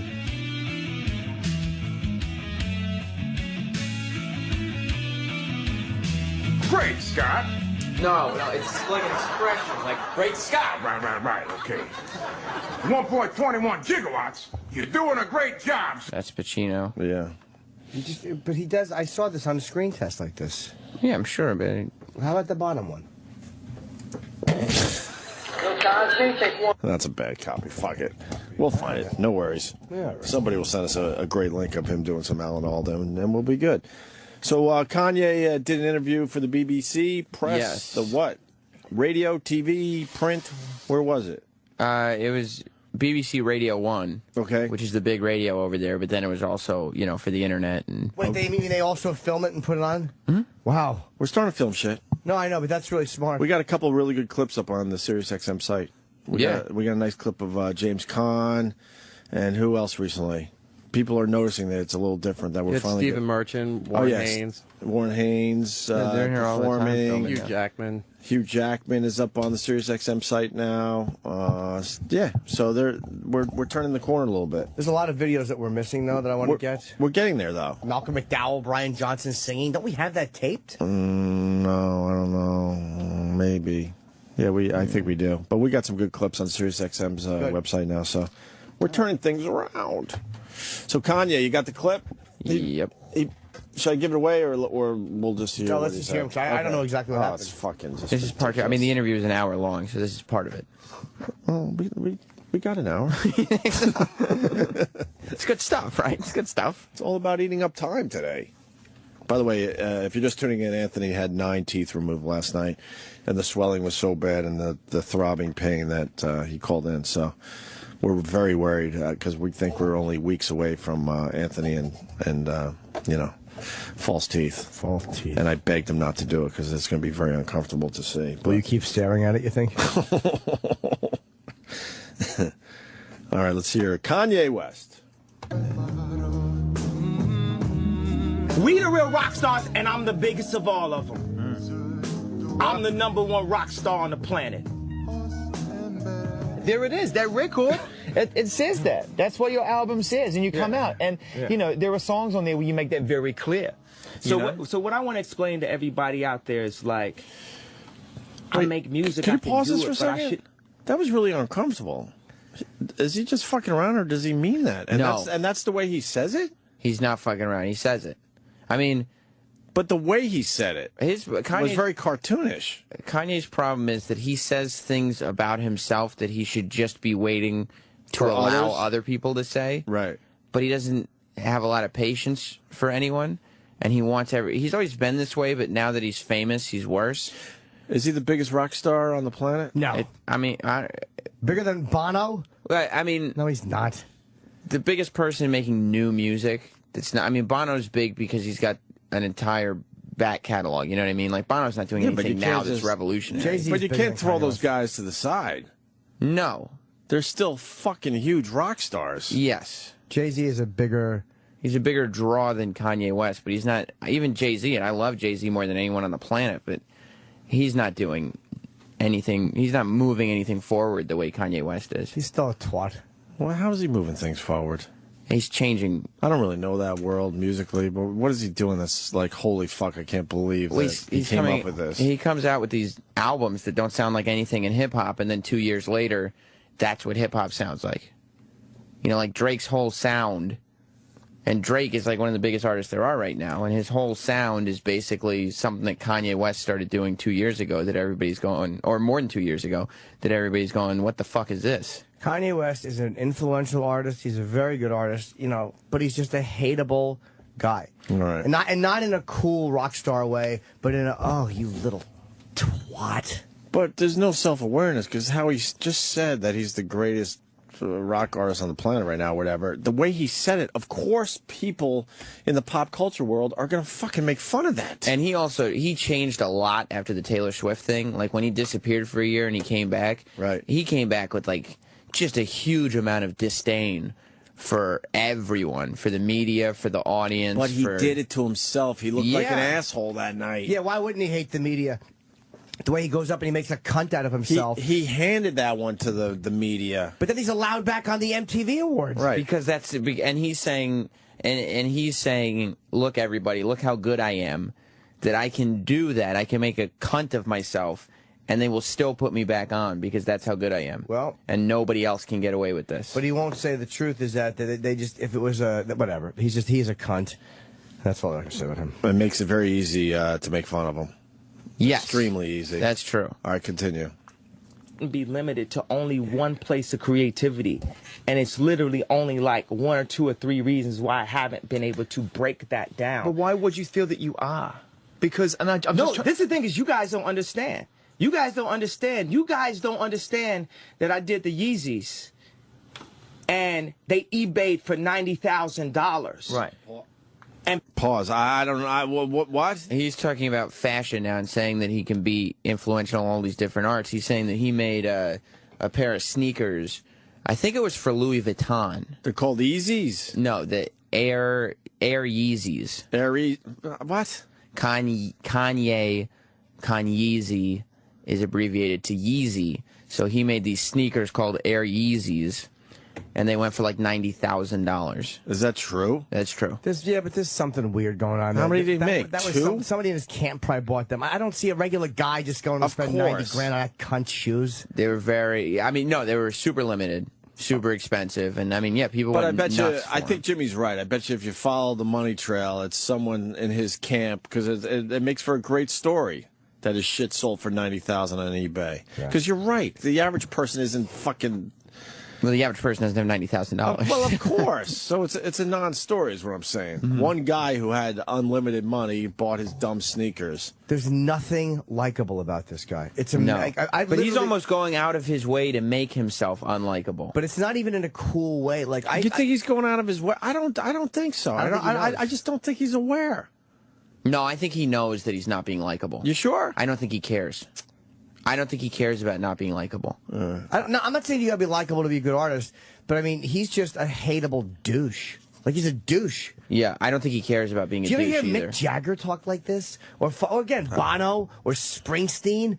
Or fucking, do you ever hear Diana Ross talk like this? Or anybody who, these are, what do you think? You're the only fucking famous guy on the planet? You dope? I don't even care that he talks like this, but if you talk like this, of course people are going to make fun of you, and then they do make fun of you, and then you lose your fucking mind because you don't understand why people are making fun of you. That's my angle today. And you're absolutely right. I mean, it couldn't be easier to make fun of somebody who talks like this. And then he's fucking surprised by the whole thing. Like, I want some Air Yeezys. Air Yeezys? Air Yeezys. Like, doing an interview like this, you have to... How do I get some Air Yeezys? You have to pay $90,000. No, I don't have $90,000. You don't have $90,000? I have $90,000, Okay. but I don't have $90,000 to make a dumb goof video where I walk around in the mud with this dumb Air Yeezys. Give me a pair. This guy has info on the $90,000 sneakers. Mike in Jersey. Mikey. Hey, what's up, Owen? Hey, I'm sorry, Owen, Jimmy. Hi, Mike. Kanye's lying. It's the Air Yeezy. He made a 1 and a 2 for Nike. They retail for about $3 grand. 90,000. I have no idea where it came out. No, he said that they went for 90 grand on eBay. No, they go for. I'm really into sneakers. I don't have a pair of those, but they go for about $3 grand on eBay. You can look it up right now. Well, maybe one. Well, pair that's why did. Jimmy. Yeah, probably Jimmy's the point. first. Maybe the first pair went. That's why Jimmy's got a good point. One pair went for 90,000, and then I think it was some kind of goof They're not going for 90,000. One pair happened to go for that. Who fucking brags about this? Oh my God, what an asshole! But either way, I mean, $3,000 is also a lot of money for shoes. You know, but that's more of a thing of how dumb people are to waste their money on $3,000 on sneakers. And if he wants all this respect, why would he be going out with a dodo bird? He's in love. He's not in love. Khloe Kardashian told me opposites attract. Oh, really? You got the inside scoop on that? That's what she told me. Kim Kardashian is a dodo bird. Yeah, all signs point to that. Yes, I would have to say. So if he's worried about, you know, his image and this and that, why know, wouldn't he try to find a, you know, a beautiful woman that's has some brains to her? I don't think he cares about his image as much as he wants people to respect him for his art, and he's not really willing to play any games. You know what I mean? That's bullshit. I don't buy that, because I'll tell you, he still goes to the MTV Awards, or he still What bothers me is that he is a good artist, but he does care what people think, and he did make a twat out of himself. I mean, who runs up on stage and interrupts another artist, like a 17-year-old artist? Like, what a cunt! A 17-year-old artist. The president right. even said, like, what a jerk. Right. What did he call him? Like an idiot. Like, right. That was a candid moment caught off camera. That's embarrassing. That's really great artists don't do that. He's not fighting against being. He's not trying to say he's not a jerk. He's more talking about. He's not talking about his personality. I know. I understand all that. This is just background info, though. Like, you know, pull that shit with somebody else. You know, pull that shit with Lil Wayne or whoever else was up for an award that night. He picked the easiest target ever. It's a safe target. He never would have done that with certain artists. No, that would have been that would have been impressive as all hell. Then you would have everyone on your side, like, holy fuck, look at what this guy just did. But Taylor Swift, how old was she at the time? 17, 18 years old? And I know it's old news, but that's what this gangster should be talking about. Fuck. That's what this gangster should be talking about. And I like Eminem. I think he's a great performer, but what always bothered me about him is that he never, in sync, Britney Spears, like his targets were fucking, it's like being a boxer and only hitting retarded kids. Look, that guy, tough guy. Eminem is so angry. Any day now, he's going to actually punch someone, man. Watch out. Watch out when it finally happens. He's been talking about it for at least 15 years now. It's coming soon, I think. One of these days. One of these days, it's going down. But I find him every song he talks about, he's ready now. He's a likable guy, though, at least. Like, this guy's just a fucking... Ugh. And you know what? I hate saying I was wrong, but that Berserk song is pretty cool. Well, it gets catchier, but it's still not a great song. I kind of like. I heard it the other day, and I'm like, fuck. You know what? We gave this song a beating. It's really not that bad. It's kind of catchy. But the catchy part is the hook from the other song. Billy Squire. Yeah. Well, yeah. But still, I mean, I guess. All right, back to Kanye's interview where he's just an asshole. That I did the Yeezys. And they eBayed for $90,000. Right. And people wanted them bad as whatever, right? But I didn't get a call from Nike the next day. You guys don't understand that I've met with companies and they say, what we're trying to figure out is how we can control you and control that. If you're an architect, if you're a world builder, if you have all these ideas and you're Gaudi and you want to build buildings, if you don't ever get that out, what's going to happen? Isn't that why you do it? Isn't it the process? Isn't it the point? Y'all don't think you're really hearing what I'm saying. But I'm trying to. As a creative, yeah, for you to have done something to the level of the Yeezys and not be able to create more. And you cannot. Pause. Why can't he create more? And why does he give a fuck if Nike ever calls him? Well, you know, if he's doing his own thing, who gives a fuck? Why does he need Nike at that point? He doesn't feel he's getting the respect he deserves. That's all it is. Yes. It's respect that he deserves from a corporate world that he fucking shuns whenever he can. Exactly. What is he talking about? Don't be if you want that, don't be such a cunt. Yes. Go look what I did, Nike. Go fuck yourself. Or do what Jay-Z did, or don't they like Puff? Didn't Puff have his own clothing line? Like, do that. Yeah. Or whatever the Diddy with a fucking. And what do you mean he can't make more, or create more, or whatever the fuck? I would assume that means Nike doesn't want him to make more. So who cares? Go and do it yourself. You're not a sneaker maker. You're a fucking musician. He's saying he's an artist. He's a creative. I'm sure he is. Yeah, you ever see Mick Jagger's hat line? What? No, because no one cares what Mick Jagger wears on his head. Just do what you do, and stop it, unsatisfied douche. Yeah, and I'm suspicious of the 90 G's. You mean you think saying you put somebody up to it? Man, you follow the money. I bet you he has something to do with that whole fucking thing. Either way, they were popular. He's bragging. Yeah, I agree with that. But yeah, the facts of right. It's just the way 90,000. too suspicious. He's bragging about fucking.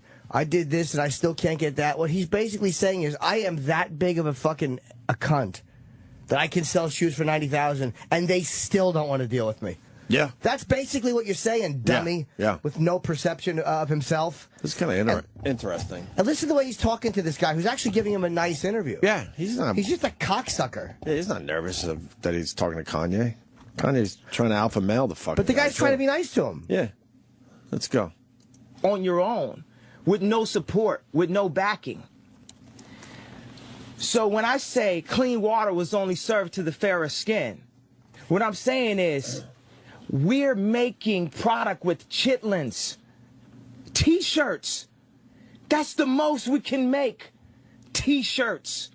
We can have our best perspective on T-shirts. But if it's anything else, your Truman Show boat is hitting the wall. And what's more important to me about this than everything that I could do sonically and everything is, if I go somewhere and someone says, hey, we don't like Kanye West, you've heard that before, right? Mm-hmm.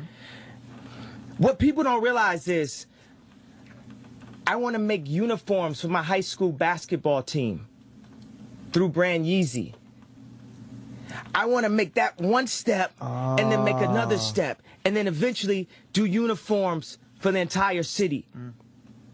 Then I want those uniforms to be hot and make money and then I eventually want to be the anchor and the force behind $1 billion company. Here's his problem. And I fucking with the whole fucking clearer water was served to the fairer skin. Yeah, I guess because black people can't get any. Black rappers have no opportunity whatsoever. Right. Like when this fucking twat went on to Rolling Stone with the fucking crown of thorns, like he's Right. You fucking faggot, shut up. So don't let white people buy your shit then. Exactly. That's how you can get back at it. Don't let white You're people buy such your a stuff. brilliant artist that, make sure the white people cannot take pleasure in your greatness. Or make the uniforms yourself. Buy the uniform. You think Picasso ran around going, how come the corporation doesn't like me? Right. Do it yourself. You got the money. Just do your art. You don't need the corporate world to back you if your art is great. You don't need that. You've already got them backing you financially with your music. What are you doing? That white bullshit. Ugh. White people made him extremely famous. So make sure they don't buy your shit. Or maybe the other stuff's just not as good. Like, maybe his other stuff, like, musically, he is a brilliant guy. Maybe the other stuff just isn't as good. So what is he trying to say? The man's keeping him down because he's so brilliant they're scared of him? Oh, embarrassing. Isn't that how people start their own shit? Like Steve Jobs is a perfect example. I think he saw the world was missing something and said, fuck everybody, I'm going to do my own thing. Right. So why doesn't he do that? I think he's saying that because people don't want to deal with him or they don't like him as a person, all right, corporations won't. I heard Steve Jobs wasn't a pleasant individual, so start your own shit. That's how it works. All he's doing, too, is showing me why nobody wants to sit with him. Right. He's, again, to be that should tell you what a jerk-off you are. To be that great of a performer or that great of a musician. And I'd love to say he stinks, but he's great. And still people hate your guts? I mean, how many great fucking performers are there that people hate as much as this guy? Kardashian's not a performer. How many performers do you know? Rappers, musicians, anything. There are athletes that get that. Right. But that's a team loyalty thing, too. But I'm talking about musicians. Well, there's not a loyalty with musicians. How many musicians do you know that people really hate this much? I can't think of one off the top of my head, even. Yeah, but I also can't think of musicians that go out of their way to actually say what they're thinking. Yeah, maybe that's why they don't. But just the fact that he's saying what he's thinking. He's not saying anything that's threatening to my way of thinking. Or I hate him because he seems like a fucking spoiled baby boy twat. Not because, whoa, this guy's got radical. I like Farrakhan. And he doesn't say things I agree with. Right. So it's not that his view is so threatening or so radical. Or, whoa, this guy's telling it like it is. At all. It is simply that he's such a fucking narcissistic jizzbag Like when he's yelling and screaming at the MTV Awards, how he didn't get the award. It's like, 'cause that's a lot of the clips you see. He's just a baby. Right. That's why I don't like him. It's not that he's saying unpopular things or hard things to swallow. Well, he's kind of playing it both ways. And why does he give a? I mean, if this is his personality, why would he even give a fuck about MTV and the awards in general? I think he wants people to look at him the way he looks at himself. Well, they will eventually. As like Just this next fucking level keep, artist. We all want that. Yeah, Right. of course. And that's what I mean. Just Like, keep creating, and maybe eventually they'll see it your way. But you can't fucking force people to see it your way. I think every creative person has a lot of moments of irrational narcissism like this. Absolutely. And he's the only person I've ever seen actually be vocal about it in public. But and I respect that. No, because I know what you're saying. Yeah. But that's not that's not a moment of honesty. Like because it's almost like if you see a fat girl walking by and you just blurt out like, "Hey, look at this fat fucking girl." That you're not being honest, you're being a jerk off. And we all have these little things. Sorry. But when you say stuff like that, you just come off as an asshole. That's not like, wow, this guy's just letting it all hang out. Right. And if that's what it is, then he's a jerk off. Yeah, I think he is an asshole. Yeah. But he's one of the only people I can think of that doesn't mind showing people that he is an asshole. But he does mind the results. See, it does bother him that he's not getting what he wants, and he'll say, well, that's why I'm behaving this way. Well, maybe that's not why you're not getting what you want. I think he's bothered that his assholeness affects the way people perceive his art and the products that he puts out. Too fucking bad. Yeah, exactly. Too bad. He doesn't need corporations, obviously. Or stop doing interviews. So stop worrying about them not giving you the deals you want. Yeah, stop Do talking. it yourself. Let your art speak for itself. Do it your fucking self. Plenty of entrepreneurs out there did it themselves. They didn't need the corporate world. They fucking cut out their own fucking niche. Yeah. And your art should speak for itself. If that's what it is, if he knows that his jerk-offness is stopping people from appreciating his art, then just either shut the fuck up or stop voicing every little baby boy thing you didn't think you got that you deserved. Right. Or C, keep being as brutally honest as you want, and then accept the fact that people are like, kind of fuck you. You're a douche. All right, let's keep playing this. That $1 billion step, then I can go in and say, hey, I've got an opinion on this. And that could be a $10 billion step. And I eventually want to be the anchor of the first $1 trillion company. But when you sit and you have a meeting with a company and show them the most innovative take on theater, because you thought of it one night while you were sitting on top of Watch the Throne set, which you designed with Ez Devlin. And I designed the set with Ez Devlin, and I thought of, okay, surround vision. It should be a screen above you, below you, to the left or right of you, and in front of you also. Then I paid my own money that I get paid for doing Gold Digger, which I never really liked that song, but I always knew I would get paid for doing Gold Digger. Then I shoot a film in Qatar with 3 camera crews, with Nate Brown, Virgil, Matt William, Nabil, all of these crew, all of the people that every video that pops up every other day on Hypebeast, that's my crew, right? So we go out and shoot that.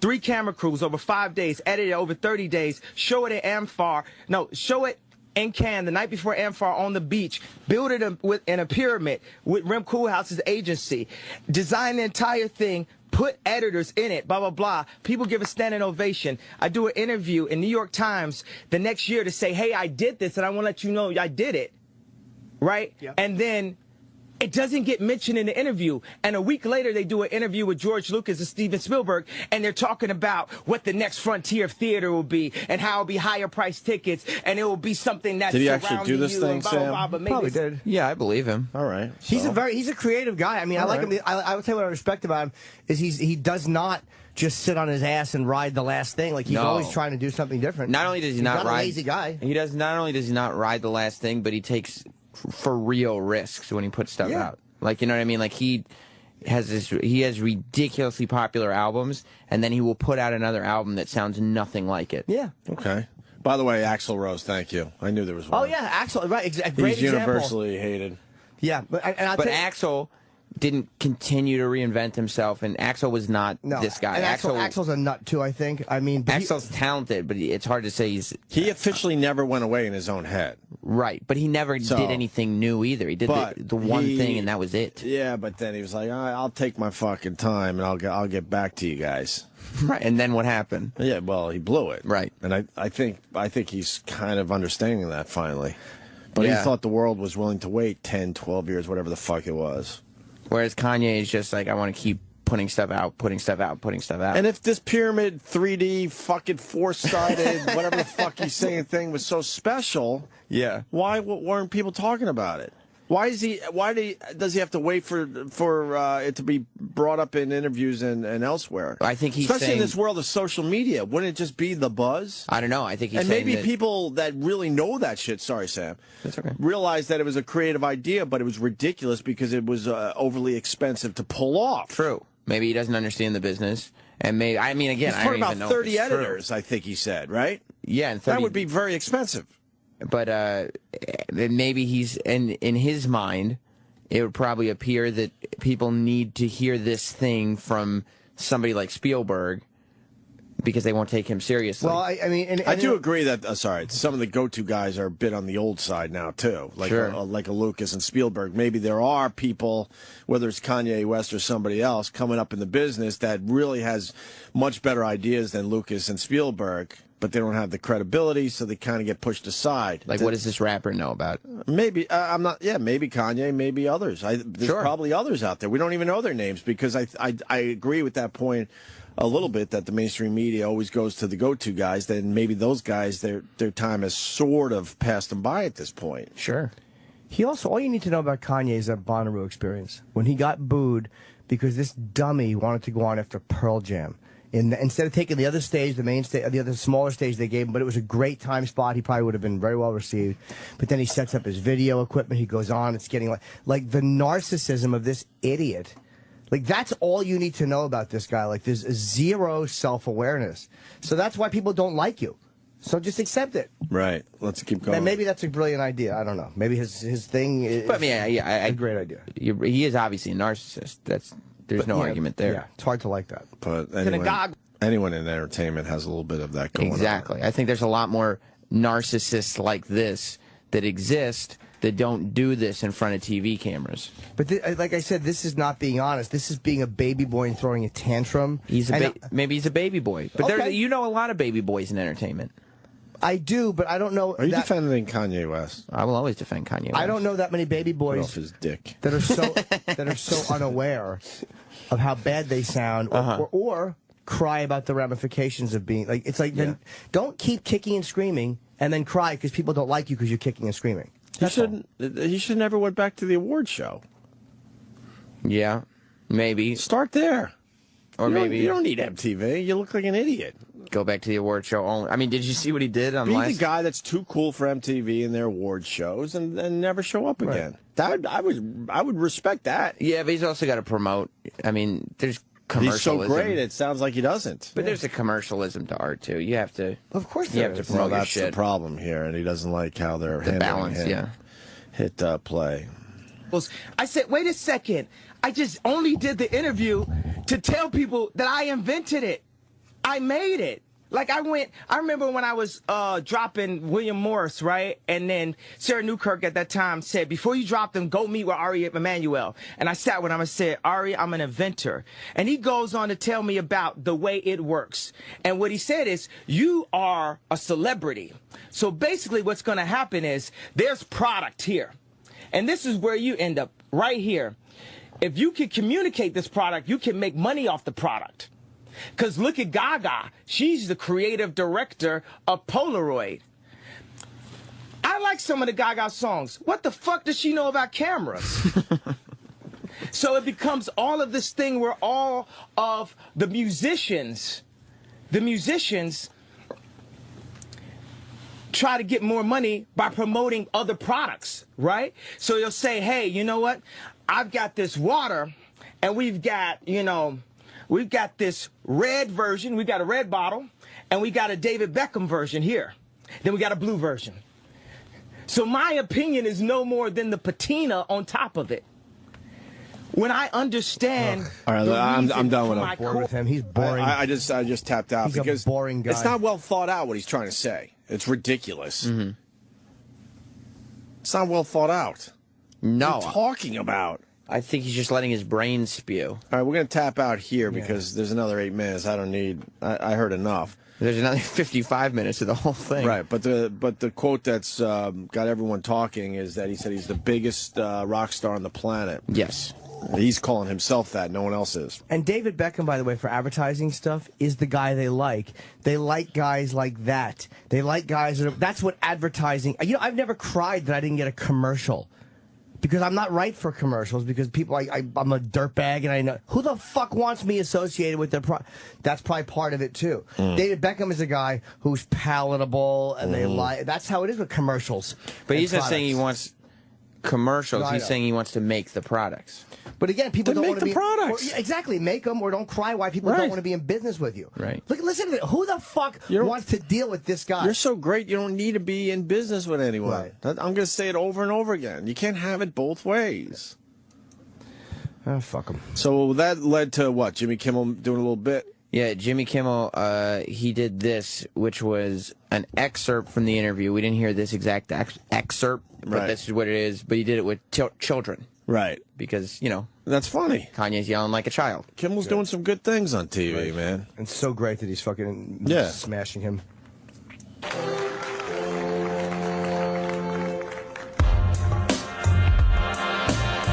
If I see something, if I see opportunity, I'm gonna go for it. You know what I'm saying? We're all gonna die one day. He's got a glass of chocolate milk. I reached the point in my life where my true showboat has hit the pain. I'm not trying to regurgitate myself. I'm a proud person. Not just clothing, but water bottle design, architecture, everything you can think about.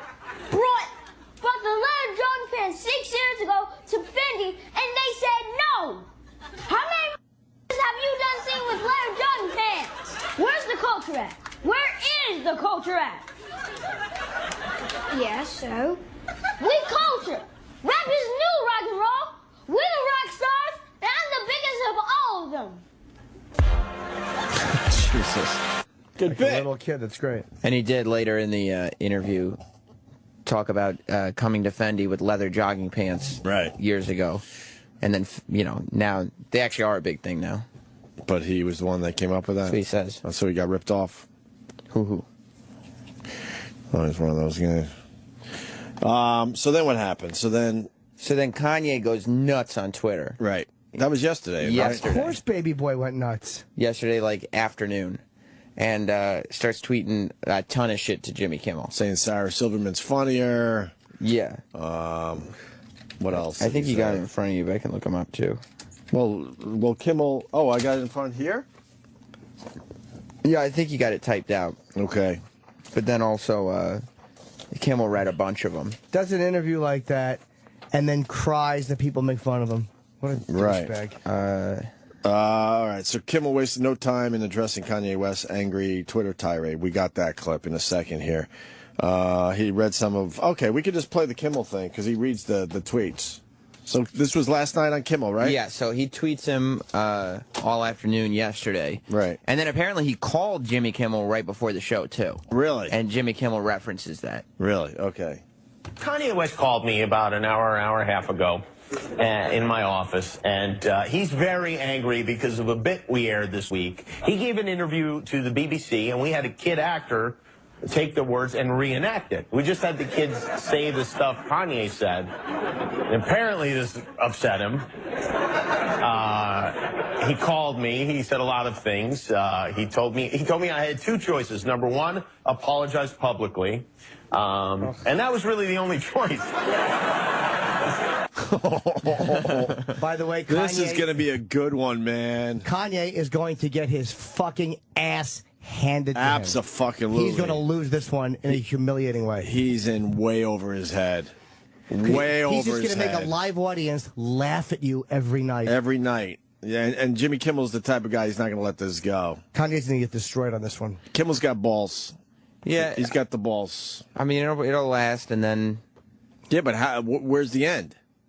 I mean, and then Kanye will put something new out, and everybody will be like, okay, actually, that's good too. The only choice. The other choice he gave was that my life, your life, he said, is going to be much better if you apologize. So, and then he started tweeting today, and I don't know if I've even seen some of these because they're happening as we speak. Let's say Kanye West is out of line to, Jimmy Kimmel is out of line to try and spoof in any way the first piece of honest media in years. Okay. All right. What else do we have? Jimmy Kimmel, I don't take it as a joke. You don't have scumbags hopping over fences trying to take pictures of your daughter. I don't even know what that refers to. Okay. What else do we have here? Jimmy Kimmel, put yourself in my shoes. Oh, no, that means you would have gotten too much good in your life. Pussy in your life. I've seen the video, I know. Wow. Yeah, keep going, stupid Kanye. You're not going to beat a comic. Keep going. Not like Jimmy Kimmel. Keep going. Or a comedian, dummy. whatever. Yeah. I mean, he's not a stand-up guy, but he's a comedian, and then, he's gonna get destroyed. He is going to get his fucking dick kicked in this. First of all, and Kanye's ego will not allow him to fucking back out. This is gonna be really good. This is gonna go on for a while. Look at his baby boy capital letter tweets. Wow. Oh, his angry baby boy tweets. Yuck. That was fucking... It's like, do you understand there's a live studio audience just laughing at you, and the whole country is laughing with them at you. And then everyone's going to pick up on the clips.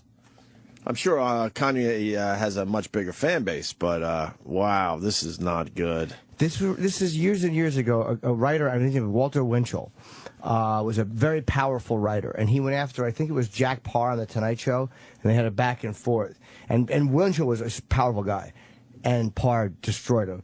And because you can't compete with a guy who's being funny in front of a live audience every night. Right. He can do bits about you, and everyone sees it. And like you said, they pick it up. Right. You cannot win. And in Kimmel's world, this is great for ratings, so he's not going to fucking drop this. I mean, you talk about Kanye having a bigger audience. He's got almost 10 million Twitter followers, most of whom had no idea that Jimmy Kimmel did this bit. Nobody was talking about this bit. So now they're tuning in Jimmy Kimmel. It's great for him. Can we hear that one line again? That last line was just wonderful. That was a punch to the gut. Just addressing each tweet. Yeah, and then we got more. Hold on, let me see. Why is this not working? Come on. Wow, that was a fucking good one. It really was a good one. I know. I've seen the video. Now tweet more capital letter stuff about that. Right. Baby boy, deal with that. Oof. I'll just pick it up from, I don't know, somewhere in here. Hopping over fences, trying to take pictures of your daughter. I don't even know what that refers to. Okay, what else do we have here? Jimmy Kimmel, put yourself in my shoes. Oh, no, that means you would have gotten too much good in your life. I've seen the video, I know.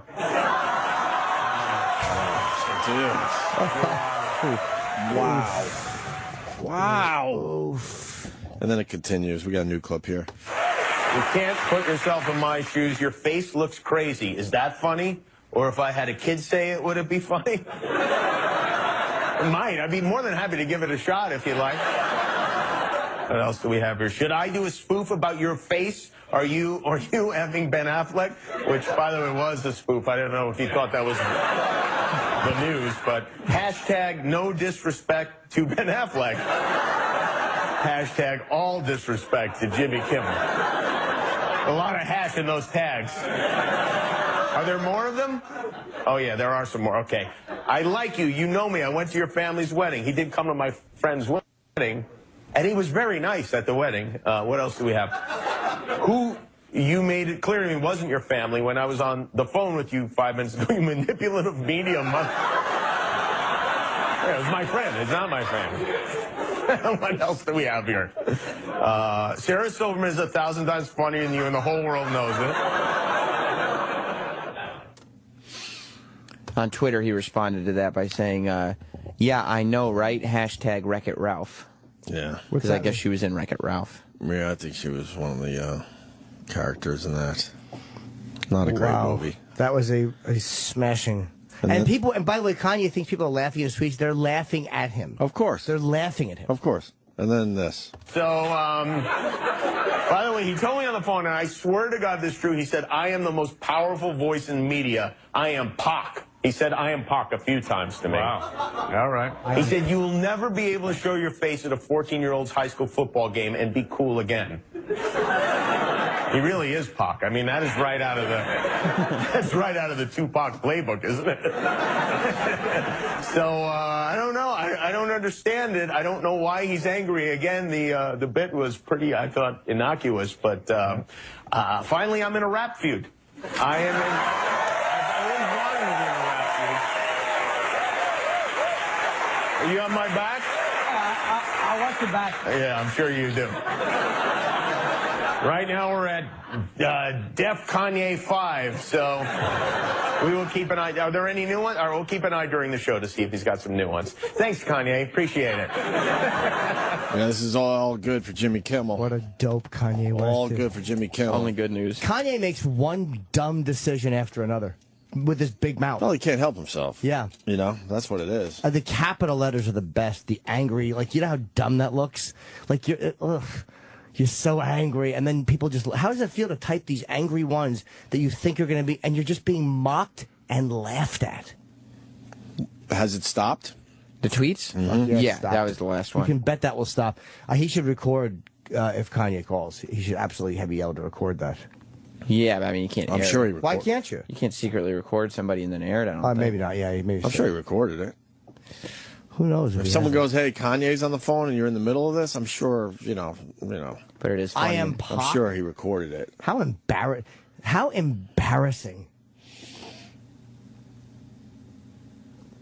I am Pac. Oh, my God. Pretty amazing. Wow. I think the Opie Rap's better than any Kanye West song, by the way. Yeah. I mean, you got Chip on this one. You don't have me. But... I think it's better than anything Kanye has put out. Word. I don't think we officially ever played it on the show. No, I don't think so. It's doing very either. well out there. It's a guy named, how do you say his name on Twitter? G.A.Y. G.A.Y. Yeah, he's the same guy who did E-Rock Army, N-word. Right. Yeah. He did this rap. It's the Opie Rap. It's kind of weird to promote this because I'm the guy, but fuck, who else is going to do it? What's he on Twitter? GHOOKAHS. Yeah. He's a good one to follow, man. He's a very creative guy. And he did this. We'll put it on our Facebook page again, E-Rock? Yeah, sure. All right, it'll be linked on our Facebook page. The animation itself is amazing. So check this out as we go to break. My nigga is Satan. He's amazing. He's an amazing guy. Greg Hughes, nigga. Greg Hughes, nigga. Hey, yo, it's Greg Hughes money. You already know the niggas. You wanna act funny. I will pull up soda kitty niggas. I will get your bitch. I'm here to make her work it, nigga. He's feeling bang bus. The elevator version, nigga. I'm so cool, nigga. That Sudoku, nigga. You wish you had a V like me. Don't you, nigga. You gotta hate a nigga. I'm that rollerblading nigga. I'm barely more mature than a 8th grader, nigga. I get that last laugh, nigga. I got that sweat ass, nigga. So stay back, niggas. I'm a cake smash, niggas. Tell who can. I need a day pass, niggas. I let us say that, niggas. I'm cooler than Jim Norton and Kango hats and Adidas, nigga. You really wanna beef, then brother man, come and tweet a nigga. Nigga, really wanna find me, nigga. Be in the heart of Huntington Village of that Page Riley's, nigga. I had a baby, I've been a lot more insightful, nigga. They just sitting on beaches away behind a nigga. I used to break stuff, I ain't give a fuck, nigga. Nowadays it's blueberries and Candy Crush, nigga. It's Greg Hughes money, you already know the niggas. You wanna act funny and I will club soda candy niggas. Nigga wanna act funny and I will club soda candy niggas. I will club soda candy niggas. I will club soda candy niggas. Wanna act, I will club soda candy niggas. I will club soda candy niggas. I will club soda candy niggas. The Opie and Anthony Show continues. That's right, it continues.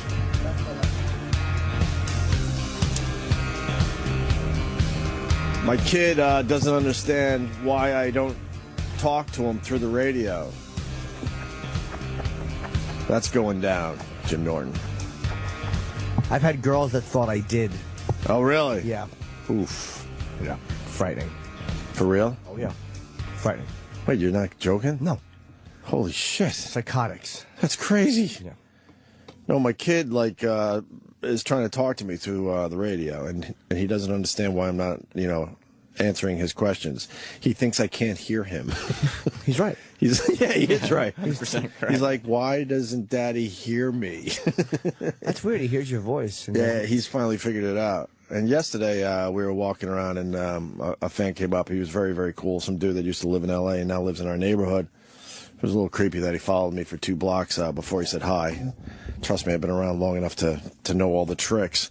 And after I talked to him for a couple minutes, then my son goes, "Who is that, and why is he talking to you?" He's very confused. He doesn't understand why just complete strangers come up and say hi. When I saw you and your wife and kids in the street the other day, I thought after, what a perfect-looking family, blonde. Really? Oh my! If Hitler painted a family, wow, it would be your family. Wow, really? Thanks. 4 very blonde, perfect people. Oh, I just sat up straight. I do like that you and Hitler have the same definition of perfect people. Well, I mean visually. Yeah, Kanye wouldn't agree with that. That's right. No, but he would What have. you trying to say? But Kanye would have agreed with the point that I made about if Hitler had a painting. That was yes. He would have agreed with that. I watched the special, by the way, last night. It was on Netflix. I watch a lot of Nazi documentaries just to try to understand certain people. And it was about the kids and or the grandchildren of the Nazis and how they had to deal with being these names. And they show some, like the great niece of the grandson of Rudolf Hess, who ran Auschwitz and killed 2 million people, or the granddaughter of. Or the daughter of Amon Gut, who was in Schindler's List, the one that was shooting people off the balcony. Of course. And she didn't understand. A lot of them didn't understand how fucking what pigs they're. And how old are these people now? Well, the daughter is probably 60, but she, I'm almost done with it. Do you ever wrap your head around that? What do you mean? Like if you're in that position, if you're that kid, do you ever wrap your head around I haven't come to the very end of it. I have probably 15 minutes left in it. Because we all want to do Ancestry.com, right? Is that the big plug today? I don't even know. Well, whatever. Those sites. Imagine those people well, we kind of know, and we don't really want to deal with that. I'll tell you who's. I think they do. There's one of the girls related to Himmler, and they have the last names Himmler, Goering. And this one guy is... Supposedly there were some Hitlers on Long Island, of all places. Probably were. And I think they either changed their names or... I forgot how it goes. We talked about it on the radio a while ago. But there were Hitlers. Yeah. Yes, related to the guy. That's their name. And how the fuck do you go through life knowing that? Well, 2 of them, the son and daughter of, I want to say Goering, who was a real psycho, they both... Well, it might have been the 2 grandchildren... Both had their tubes tied, the son and the daughter, because they don't want there to be any more. No kidding. Yeah, they're stopping the bloodline. And I forget, there's one guy that runs around reading. He's in his late 60s, or he's probably in his 70s. He's an 80-year-old brother. And he wrote 2 books about his parents. His father was executed. It wasn't Goering. It might have been Bormann, or it was one of those top guys. Hess. No, it wasn't Hess. I forget, it was one of the top Nazis, and it was his father. And he blasts them, and he goes and he reads, and he was saying how they deserved it, what terrible people they were. Oh, boy. Kenny. I don't appreciate this conversation. I had a relative die in a concentration camp. He fell out of a guard tower.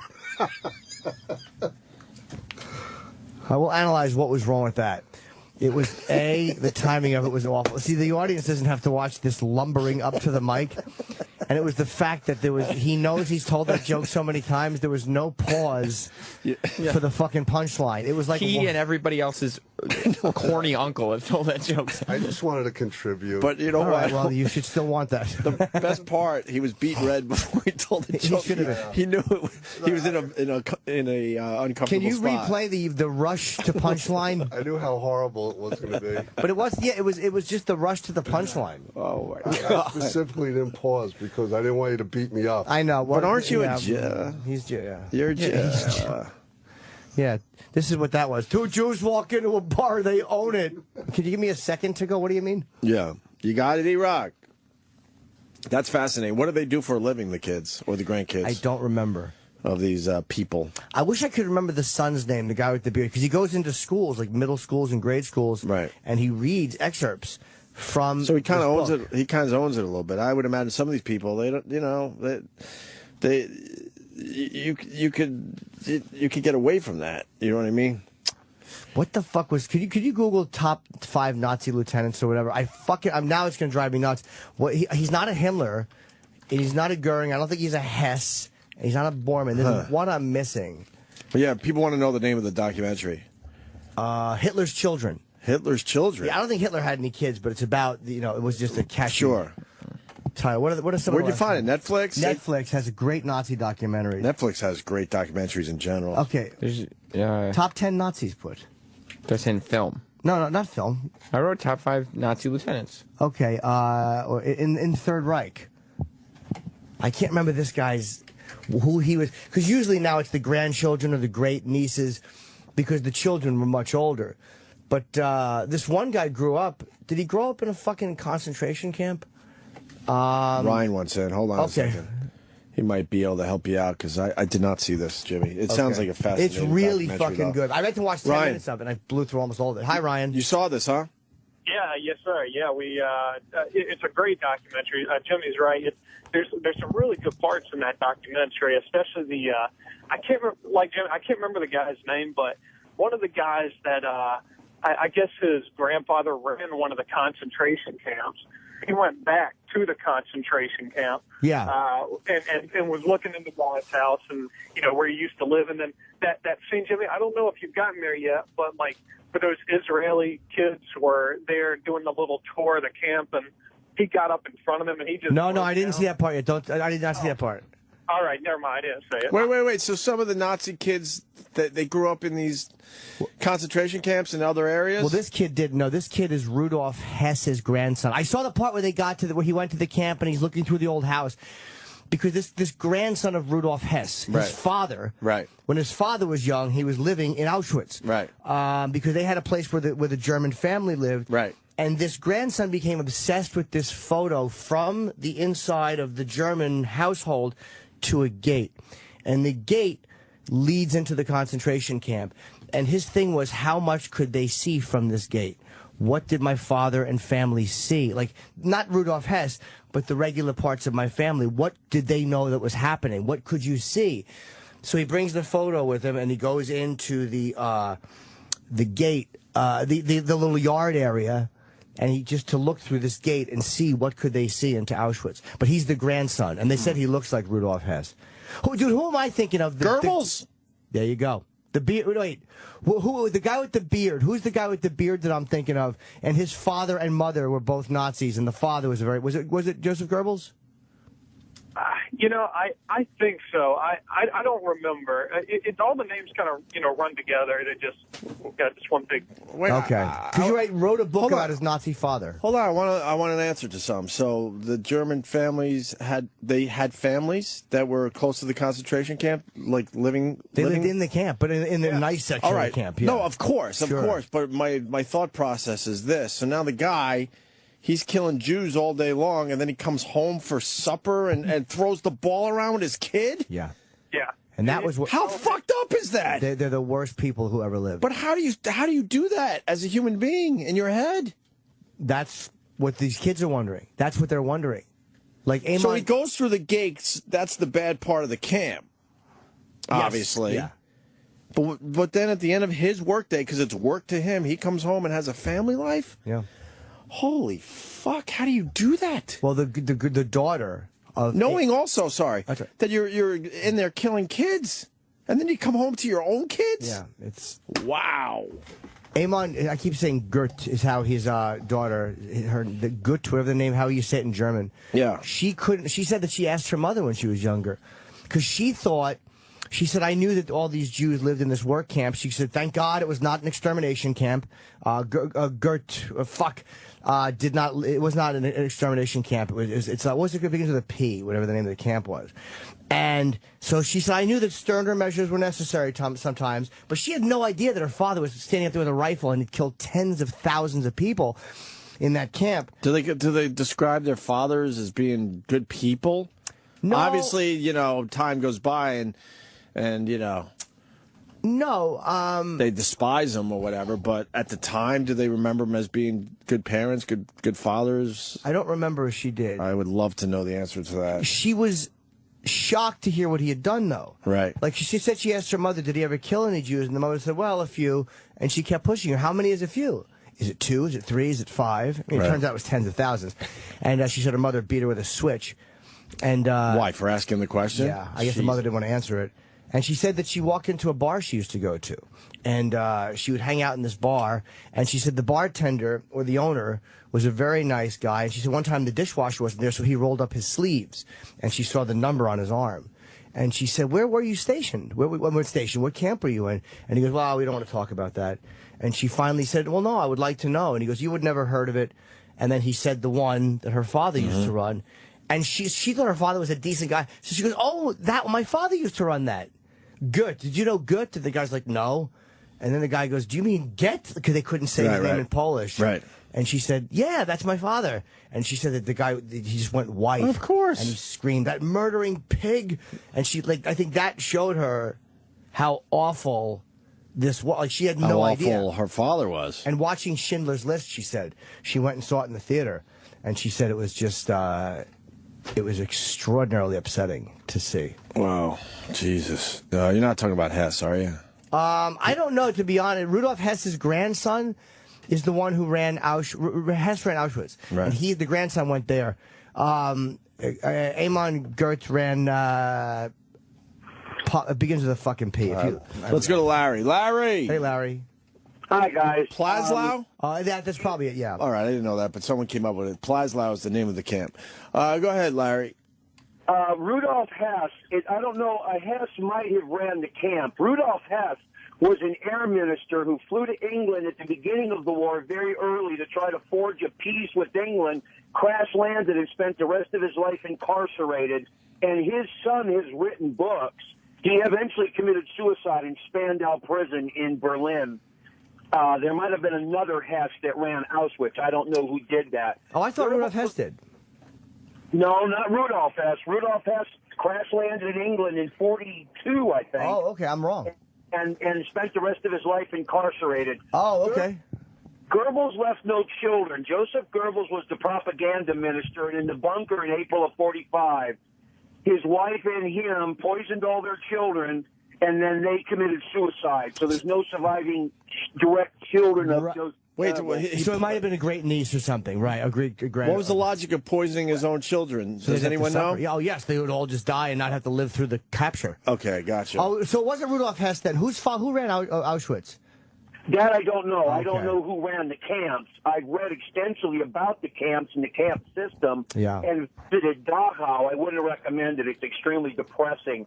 But I don't know who actually ran the camps themselves. I know Himmler was in charge of it all as the head of the SS, the Schutzstaffel. And I don't know that I think Himmler might have left children, but there's not much written about his family. Bormann was never found. And no one really, that was one of the big mysteries is what happened to Martin Bormann. And I don't know that he left any children behind, but he completely disappeared. And Larry, Haas is the guy's name, right? Oh, okay, I was mixing him up with... The woman is Bridget Haas. Haas. How do you spell her name? H-O-S-S. H-O-S-S. I'm sorry, I was confusing him with Hess. It's Haas. Haas, okay. So that's fine. That's fine. It's just I lived in Germany a great number of years, and it was kind of one of my hobbies Sure. to set myself to study that history. Well, thank you for saying that, because I was saying the wrong thing. It was Haas. Haas, okay. Larry. I'm thinking that the guy who I'm thinking of who wrote the book about his parents, his father was named like the guy to run Poland for Hitler.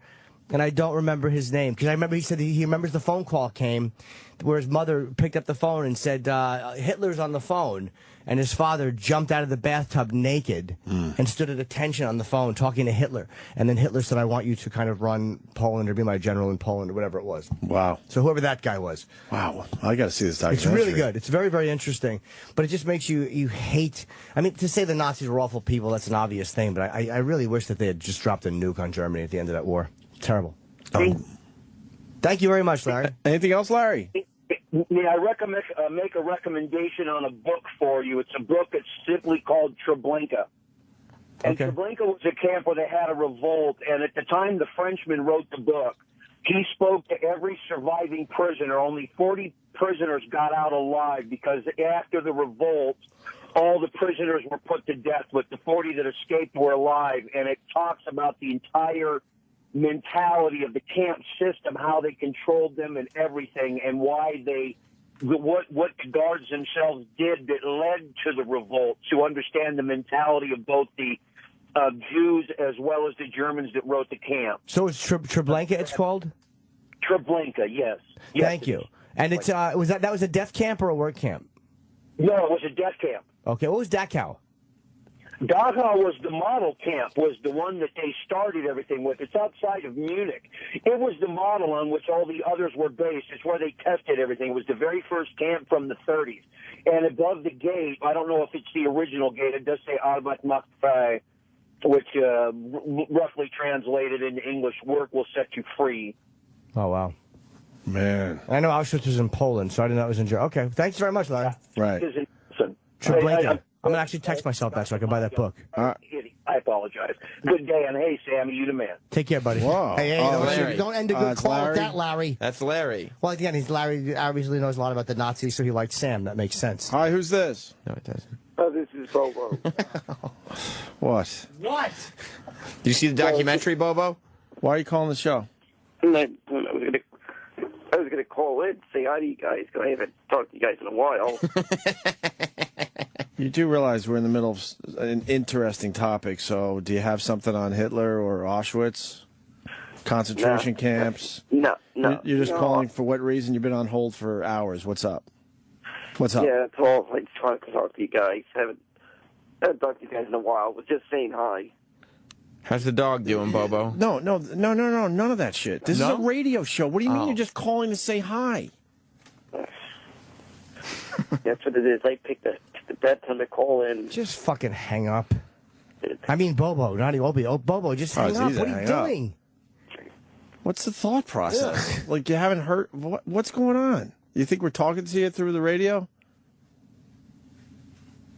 He hung up. Good. All right. What do you mean you're calling just to say hi? Exactly. And I want to get back to Jimmy anyway. Do you have a story about a girl that thinks you were talking to her through the radio? Yeah, just some crazy girl. What did she say that you were saying?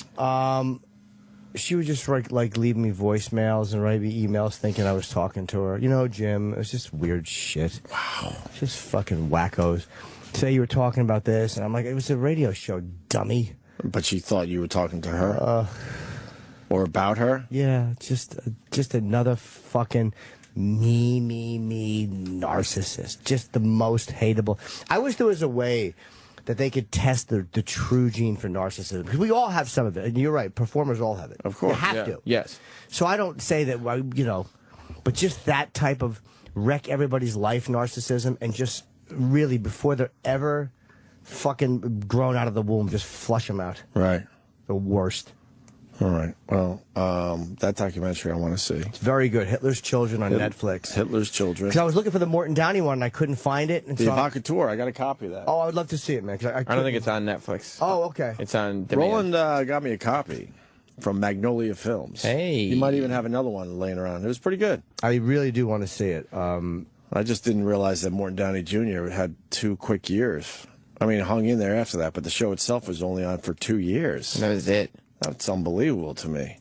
And someone said that the boy in striped pajamas is the same story. I'm guessing it's about that. I like Nazi documentaries, but I like hearing from the survivors. Because you get this, there's been this thing, like, a lot of people like, you know, and I'm not even talking about AMP, but I'm saying there are people that really just think the Third Reich had a lot of good things about them. And it's like, they're just fucking gross. Right. And it wasn't just the upper echelon; it was the guards. To be able to just murder, like you said, children, and then go home to your own family. That's the part today, because you forget that they had family structures and stuff. These guys, you know, you just think they're animals, and that's all they were animals, robots, basically. But no, they were living relatively, in quotes, normal lives when they weren't doing that shit. Hitler's personal bodyguard just died, I think. Yeah. Or his secretary, or his. I think it was a bodyguard or something. Yeah. Since the 90s. So, all right. That was a terrific call, Bobo. Thanks. And then he's tweeting and pick up my call. Like, why wouldn't you just block him? I block Pick all. up my call. I block all his accounts at this point. What does it to say to you? I'll block the new one. Idiot. It's a fucking radio show. Pick up my call. I just called to say hi. Maybe he's got a new video or something. Cares? Maybe. You don't, do you? No, not at all. I forgot that he existed until he called, and I forgot there were videos until you said that. All right. Now this. Oh, Sal. Hold on. Hold on. What are you doing? Just hanging. I have no idea what this is now. You want to hear Jim's Kenny's joke from before? What was yeah, it? we did ask for that. That was a long time ago. Yeah. Where's E-Rock? E-Rock said he's taking a piss. He's been gone for 10 minutes. So you think it's a shit? Should I check? Go check, Sam. All right, let me go double check. You think you're shitting? Yeah, definitely. Can he shit during the break? I don't. You would think. I would love to go to the bathroom right now, and I will do that. I wish I could just get up in the middle of the show and do that. There are times we go really long, and I feel like I'm going to pee my pants. I start shivering because my body temperature drops. There's so much urine in me. Yeah, I got a tinkle, too. Like, his only job is to be there when we need him, so why wouldn't... whatever. It's the same shit. Yeah. Jim left for the airport, I guess? He's gone. He's gone?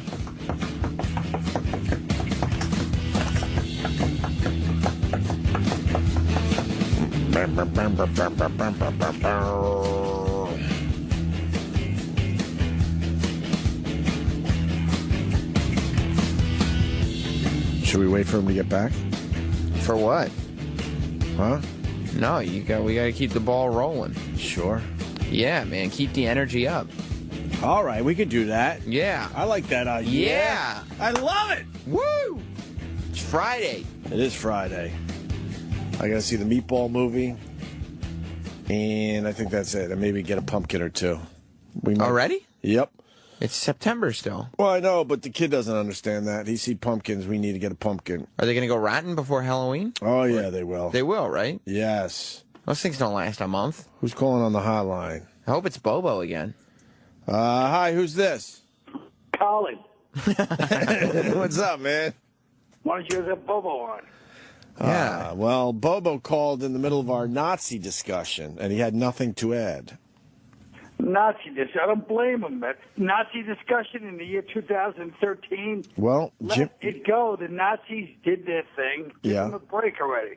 Well, Jim Norton saw a little documentary called Hitler's Children, and we were discussing it, Colin. Ah, BS. You guys should get to the hot issues. Which one? The last issue of Breaking Bad. The last show of Breaking Bad. Oh, the Kanye, Jimmy Kimmel feud.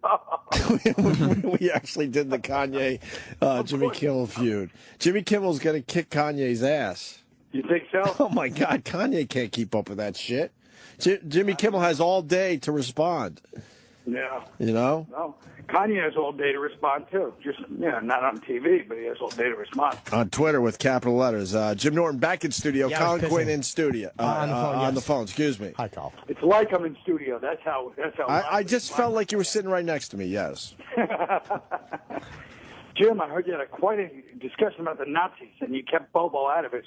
Yeah, I mean, it's really, it was difficult, but I'm afraid that once he got started on the Nazis, he'd have so much pertinent information that we'd never get back to the jokes.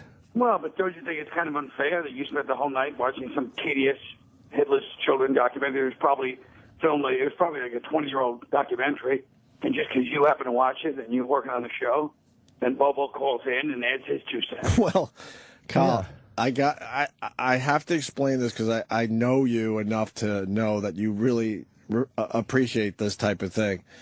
Bobo called a radio show. We'd like to think it's a relatively popular radio show being heard in multiple states. The reason Bobo called us today was he wanted to say hi. I saw him on Twitter. He goes, Anthony, I haven't heard from you in a long time. Exactly. It's like, what an asshole. But he has no concept that, believe it or not, we're trying to do something here. He just wanted to actually call in to say hi. Well, that just goes to show you guys have people there's always complain how this country is no longer like, the small town where just the simple niceties of the day-to-day. Bobo's trying to reenact that. And he wouldn't have done it if Anthony had responded to him on Twitter 2 days ago when he said, hey, Ant, haven't spoken to you in a couple of weeks. So really, this is Anthony's fault. But Anthony's never talked to Bobo. So that's all in Bobo's head. Yeah. All right, I think we should see it Colin's way. Bobo, please call back in. Yeah. And we will allow you to say hi. Chat the morning away. We'll allow you just to say hi, not contribute anything to the radio show. Colin, in a way, is saying hi right now, but he's adding rich material to the program. And my Nazi documentary was a very newer one. Yeah. And it was quite good. I bet it wasn't new at all. Stupid. I've heard that name, Hitler's Children. It's a 20-year-old book and probably a 15-year-old documentary. How old is the documentary, Sam? Can we look this up just so I can finally... Because somebody thinks that he reads the U.S. Constitution, all of a sudden he's an expert on world affairs. Hold on a second. What year is it? I'm going to guess it was 2010. He did a one-man show on the world, though, so he might... I'm going to guess it was 1997. I'm going to guess the book was 1992. Maybe you're right, the book, but I'm talking about the Can it be new to us? Weasel out. No, the book you might be right about, but I didn't watch Okay, all right. You ready? 2010. The book... What's the book called? Hitler's Children, the story of... Okay. Whatever. Is a 1977 book. However, the film... We're both wrong on that one. Is from 2011. 2011, Colin. That's like fine. yesterday. Well, I'll give you some information that Opie will appreciate. Yeah. I believe the Nazis landed in Southold when they actually had a submarine off of Southold in World War II. No way. I think so. Really? I got family out there. Maybe I'm related to those guys. There was a Hitler in Patchogue? I swear to God. I think there's a few Hitlers. Colin loves Long Island history. There was a Hitler, look it up, in Patchogue. Some say Patchogue. And his name was Willie. Willie Hitler lived in Patchogue. I'm telling you the truth. Did he change his name? I don't know. I mean, look up Willie Hitler. He lived in Patchogue, Long Island. Huh? That's great. He changed his name too. See, now when Bobo calls, you guys get something to talk about. Willie Hitler. Well, maybe he'll have something to contribute. He's not calling in now. Because I see it your way. He should be able to just say hi on a radio show. You fuck. Someone else does that. Stalker Patty does that to us. She calls just to say hi. But she says hi she says hi better than anybody. Hi. Hi. Hi. Her hi is like on Laverne and Shirley. Hello. Hello. It's very distinctive. But Bobo's calls in are just they enrage me because they're so devoid of any self-awareness. Well, one of my greatest pleasures, Colin, is to do things to just annoy Jimmy now. And there's a couple of go-tos. There's a guy named Danny around here that Jimmy, thinks he's a nice guy, but doesn't really like him on the radio show. So we invite him in.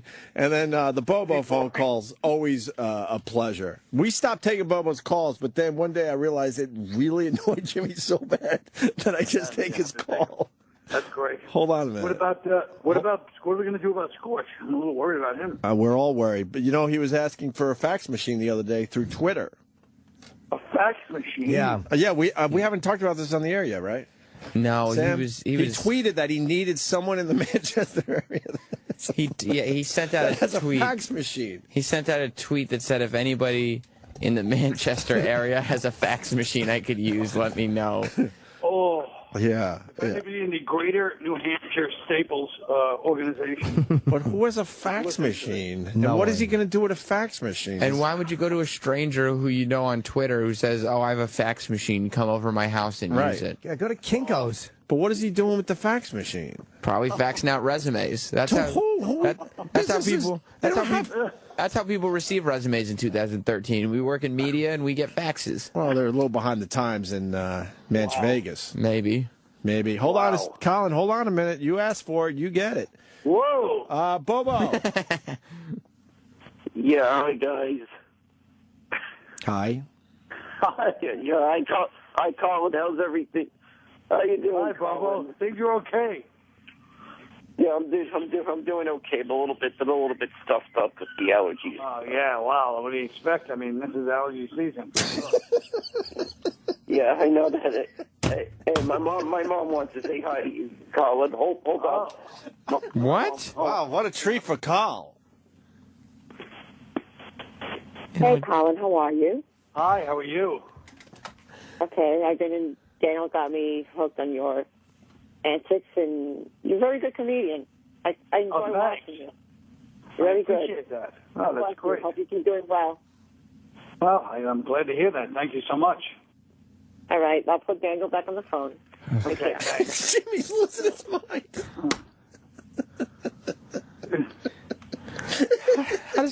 This one's worse than the first call. I wanted to. Maybe she could put a vagina up to the phone so we could boo it. Now his mom is just saying hi. Hey, man. Let's not question the greatness of Colin Quinn. He demands this. Okay. All right. Bobo. Guys, I know good radio. Huh? No, you can't go. You did this. Bobo. Yeah. You're on with Colin Quinn. Yeah. Hey, Bobo. Hey, Colin. How's I'm doing fine, Colin. Are you ever going to release Unconstitutional on DVD? Well, that's a good question. I'm actually, I'll look into that at some point, but not at the moment. Yeah, that's how I got to see A Long Story Short, because it was on TV. Yeah. I didn't know you had HBO, or did you watch it on YouTube? Not HBO. Wow. Oh, boy. I think you watched it for free on YouTube. What about, I don't know. First of all, today is a little more like fall, but I felt like yesterday was looking back into summer in some ways, weather-wise, I mean. Yeah, it's like that, guys. Yeah. Yeah, it's like that. I'm actually plugging it. Unfortunately, my camera got damaged, so I don't have the camera anymore. But how'd that happen? I wish a bullet tore through it while you were taking a photo of it. Well, I think everyone needs to know what happened to your camera, Bobo. This is breaking news. No, it just happened. It just broke when I fell. Bobo, what's that noise? What is that noise? That's the noise of every listener. No, it's the dogs responding every time there's a freaking doorbell. Which dog is that? Both of them. What are their names? You got to control your people, Bobo. When you have this big spot on a great radio show, you should make sure all your people know that it's not time to ring the doorbell. Hold on, Mom. Get the door.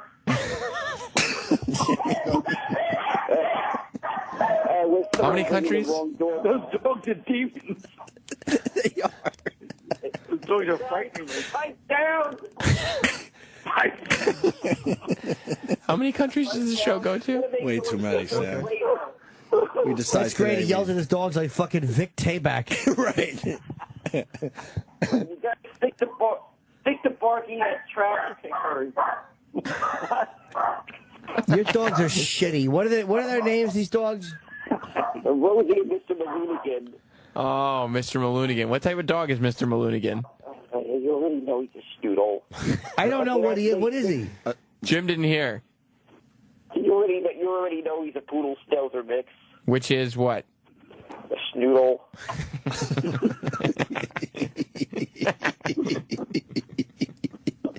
I laugh hard because you got to see Jimmy's face. It's just terrible. Jim's horrified. I had more laughs last night watching the documentary. I'm enjoying the Colin Quinn and Bobo phone show. It's kind of nice. Yeah, there's some real chemistry here, guys. I like hearing Colin and Bobo just kind of shoot the shit, talk about weather, cameras, You know what? whatever. I think it's a pretty good idea, Sam Roberts. Bobo, you got anything else for Colin? Show off that chemistry you got. Well, I also had the idea of the of a whole series of YouTube of me and Colin going places. That's a great idea. Like community cars getting coffees only with me and you. Yep, exactly. Oh, that sounds like a very original idea. That's terrific. It's outside of the box, at least. You know, I would watch that, though, because to see Bobo drive a car and try to fucking talk at the same time. Can you imagine how great that web show would be? Bobo driving Colin Quinn around and talking to him. Do you have a license? Well, wouldn't be driving around. It's us at various places. Bobo, do you have a license? It's a very good question. Oh, I'm in the process of getting a license. I just got learner's permit. Colin, you in a car with Bobo, I swear to God, I could lose my mind. You know what's great about a learner's permit is Colin could be the licensed driver that Bobo has to be in the car with. Bobo has to be driving. Of course he does. And conversing at the same time with the horrified Colin Quinn in the passenger seat. No, I'm sorry. It'd be at various places. Like, for example, let's say me and Colin were at a game, right? Right. I'm just gonna use an example as hockey game at a hockey game since that's probably going to be. Yeah, but if we go to forget about a hockey game, then we're stuck all the time. We can't be filming at the hockey game. People will be throwing stuff at us and shit. Yeah. Bobo, I'm starting to get a sneaking suspicion that you might just want to go to sporting games with Colin Quinn. Sure. No, it isn't just that. I think there's just there's some great ideas to film me in various places with Colin. Different. I was just using that as an example. Oh. What would be a great place for you and Colin to be filmed? And maybe another good example could be like, let's say a barbecue at my house. Or that's a good idea. Get those dogs out of there, though. I'm scared of the dogs. Yeah, Colin's scared of the dogs there, Bobo. You might have to, put him down. Are they going to ruin the barbecue? The dogs don't bark. The dogs don't bite. They're nice dogs. Would you put your dogs down if you had the opportunity to do a TV show with Colin Quinn? Because Colin's scared of the dogs. Well, the dogs wouldn't be around during the filming. Yeah, but he would prefer if you euthanized them. This is more like a Sophie's Choice type deal. Right. It's either Colin or the fucking dog. I don't know if I could do that to my dogs. The answer is like it's a real question. He's given it some thought. He did. You've given that thought. Because Bobo's show business first, always. Sure. Usually he is, but, we might have found his fucking limit here. What type of stuff would you and Colin be doing? I know you'd be at places, but what would you do? Well, at the barbecue. Just witty banter, or? Well, the first episode is Colin Quinn at this horrible Bobo barbecue. So what could Colin expect at the barbecue, Bobo? Well, there could. Oh, you say it! or me just. And then him actually eating something I actually cooked. Oh, what do you cook? Yeah, I actually grill. Oh. I actually grill, and no, it doesn't taste horrible. It tastes fine. I like that Bobo answers that like, I know what you're all thinking, and Right. He knew where you guys were going. Yeah, exactly. But He's one step ahead. But he doesn't even say what he cooks. No. What do you cook on the barbecue? Oh, I cook burgers, sausage, peppers, steaks. That's good. Fish kebabs. I bet it doesn't taste good, though, huh, Bobo? No. It does taste good. Oh. All right. I think it's giving Jim Norton a nice, kind of vision of a lovely Sunday afternoon. Yeah. Just what Jim wants. A couple of friends having a barbecue on the terrace out in Forest Hills or Rego Park. Where do you live, Bobo? I live in Maspeth. Oh, in Maspeth, even better. Yeah. It's a wonderful place. It's a perfect place for Bobo. Shooting locale. Right. All right, Bobo, is this good? So now you won't bother us for a while? You won't tweet all day long and stay on the phone for hours? Yeah, exactly. And anyway, you guys have a good day. All right. If you ever tweet me about picking up the phone, I'll block you forever. What? You hear that? Oh, he's gone. Colin, thank you, man. We needed that. Thanks, guys. That was a real shot in the arm, I think, for fans all over. That's great radio. Where were we at this weekend? This weekend we're in Providence. Unconstitutional tour is out. Oh, nice. How's it going? I don't know. It's just starting tomorrow night in Providence. Oh, okay. Which is kind of funny, guys, because Rhode Island's the one state that didn't show up for the convention. Yeah, Rhode Island's got a lot of pecker suckers up there. Oh, boy. He's chipping away. Fuck yeah. You're chipping away. Me and you should do a car where we just fucking go out and get zooted and fucking tell jokes. I'd like to see Bobo, and Chip in the car. Fuck yeah. That would be good. We could play pranks on them, like fucking funny pranks. What would you do? Funny prank. Just fucking do stuff like, we're driving really fast. Go, hey, could you get that thing outside? Then he opens the door and he falls out of the car or something. Breaks his back. Just stop the car. No, because I want to see him break his back. Jesus. But if it's Chip is just close enough that it kind of offends him on another level, the whole Bobo thing. The living with the mother, the whole thing. Chip probably has 2 dogs, too. No, I don't. No dogs, huh? No, because they would bark and wake up Lamar. He would sleep late. He liked to sleep in. He always wore his socks to bed because he had very bad foot odor. Ah, Jesus. Yeah. Oh. I had to rub Epsom salts on his feet. My mother would make me massage Lamar's feet because they were very callous. Oh my God. Oh my God. Oh. All right, guys. All right. Thanks. Well, good luck with the tour, man. Yeah, absolutely. Thanks. Colin Quinn in Providence tonight. Let's go see that, all right? All right, All right. Colin. See you, man. And I am Colin Quinn on the great Twitter. Well, he's the great one that tweets on the Twitter. All right. What else we got? Do we have more live reads we got to get to, or are we good? We have a couple, but we also have that clip. No, I know what we got, but should we break here, or should we keep going? We could take a short break here. Because we got a lot of live reads, right? All right, short break, and then we're going to, finish up the radio show. We got a couple really good clips still to get to today. But first, this. Opie and Anthony. This is the Opie and Anthony Show. Heading toward the weekend.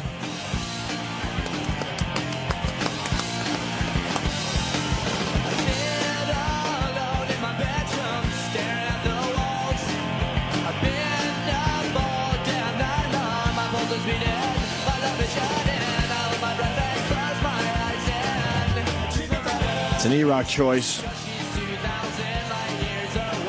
You like these guys? Yeah, no reason for this. Just something to do.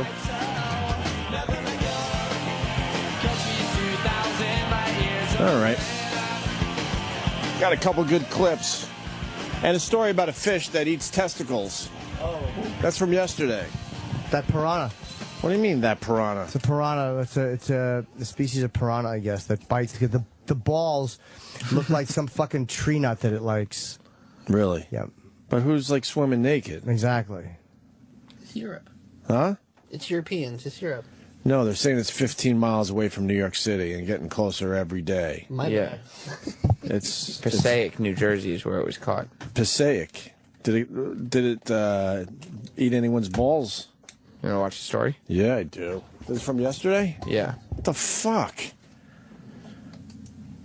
All right, listen to this. Dangerous fish with teeth in a Litchfield, Illinois lake. We got an email from a concerned viewer who thought they might be piranhas. So we sent News Channel 5's Talia Kaplan to Lake Lou Yeager to check it out. Thank God you did that. Thank you, News. With temperatures in the mid-90s today, Lake Lou Yeager was a popular spot for boaters and swimmers. Until some heard about what may be lurking in the water. Just got told about it and I'm freaked because we just drove over an hour to get here. Testicles? Now I'm not so sure I want to go in. Exactly. Everyone was talking about what was first thought to be piranhas. I don't want to get bitten by one. They're pretty scary fish. It was a little scary, seeing a fish with teeth. It's just they're not native to this, to our lake or to this area. Lake Superintendent Jim Caldwell says this fish was caught a few weeks ago, and there were claims another one was hooked just 10 days ago. So Caldwell had the Illinois Department of Natural Resources check out the fish. They are not piranhas. A pacu, they are related. They are in the same family. Pacu? But the piranhas have very jagged teeth, but pacus have teeth very similar to humans. Englishman. Biologists say the pacu is normally found in the Amazon basin and believe they were Pacus dumped have in poor this dental lake. care. They Holy say it's a shit. tropical breed that cannot survive Illinois winters. Their main diet is nuts, leaves, aquatic vegetation, Chipper. snails. If their food supply is limited, like Edgar. then they will actually eat other fish. While Codwell says the water is safe, I have small children. They swim in the lake. I'm in the lake almost every day. some people still don't feel What a comfortable shitty going in lake, the water. first of all. I've had pet pacu before, and I've seen them eat other fish, and when they're hungry, I know that they'll eat anything, so kind of iffy about going out there because they could maybe bite me. Well, we've been all over the place and been in shark-infested waters and everything else, and, you know, this is a hometown lake, and until I see it for myself, you know, I'm not... How do you make a ball-eating story so boring? Yeah. Codwell wants to stress that biologists say the pacu will not attack humans. They're most concerned about what damage the fish can do to other species. Now, officials say whoever... God, with this chick. Wow, that is such a boring story. The headline is, this fish eats testicles and it's 15 miles away from New York City. Yes.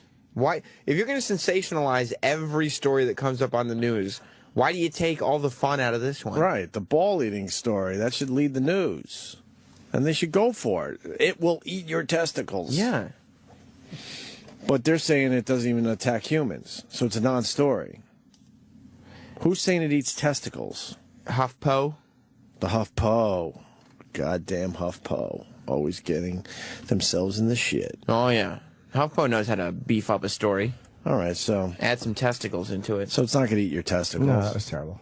It was terrible, right? Terrible. All right, Jimmy? Yeah. Just irritated. Bye. Bobo? No, Roland? not you. Sam? No. Kenny? No. I just want to get my gigs lined up, and I'm just fucking irritated with something. They'll get lined up. No, I know, but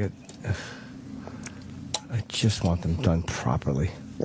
That's all we all want, right? Just to have things done properly. That's it. Everyone's in that world, though. I know. You just realize that. It's just frustrating. Yeah. Okay, Kanye.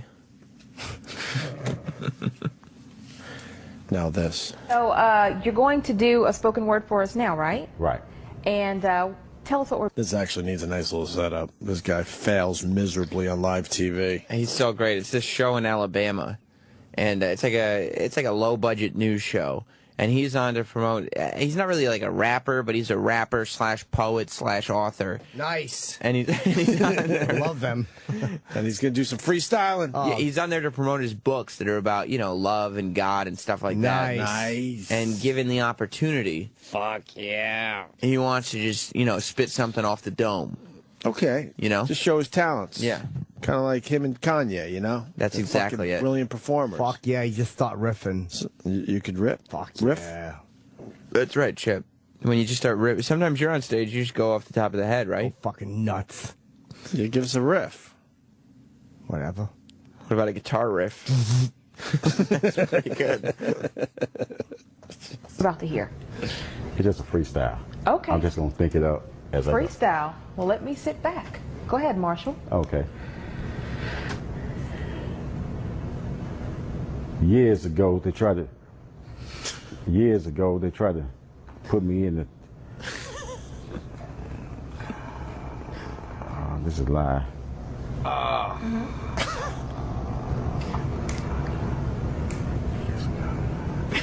Did you want to try to read something from your book? Yeah. Okay. I want to struggles with love. Okay. And we'll listen to Marshall as we go to break. Bailed on that interview. I can feel the pain, the misery, and the loss. Everything in this world has a piece, price, even love costs. I thought you said And he that. said price. He said price wrong. Yeah. He said peas instead of price. When he I was thought you reading. said that fish doesn't eat fucking balls. That was That guy was having his balls eaten on live TV. Why would you say to yourself, all right, I'm going to freestyle, knowing there are no thoughts in your head right now? He just froze. I just got so uncomfortable listening to that. That was great. That made me fucking cringe. How miserable was that? Oh my God. What a bomb. And then she's like, he'll read from his book as we go to break. She handled it well, but And you can hear him after he said... That's what sucks, though. I would have just left him hanging, man. After he mumbled, Fuck it. This is live, right? And she went, mm-hmm. You could hear him whispering the rap again. Years ago. Right. All he had was, years ago, they tried to... Years ago, they tried to. Years ago, they tried to. Years ago, they tried to make me do shit, but I was like, fuck that, I ain't your clit. What the hell does that mean? It's a good riff, though. Fuck yeah. No, it's not. Fuck yeah. Can't manipulate me like I'm a big clit or something. Why don't you keep it clean? You're on television. Years ago, they gave me a bunch of guff. I'm like, whatever, I'll just go out and make my own stuff.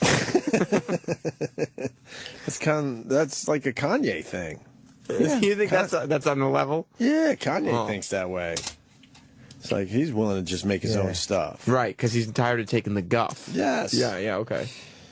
Arizona Governor Jan Brewer can't pronounce a certain word. This is pretty good, too, actually. Thank you, everyone, for joining us today as we honor an important and historic military unit whose contribution went way beyond the battlefield. The Tuskegee.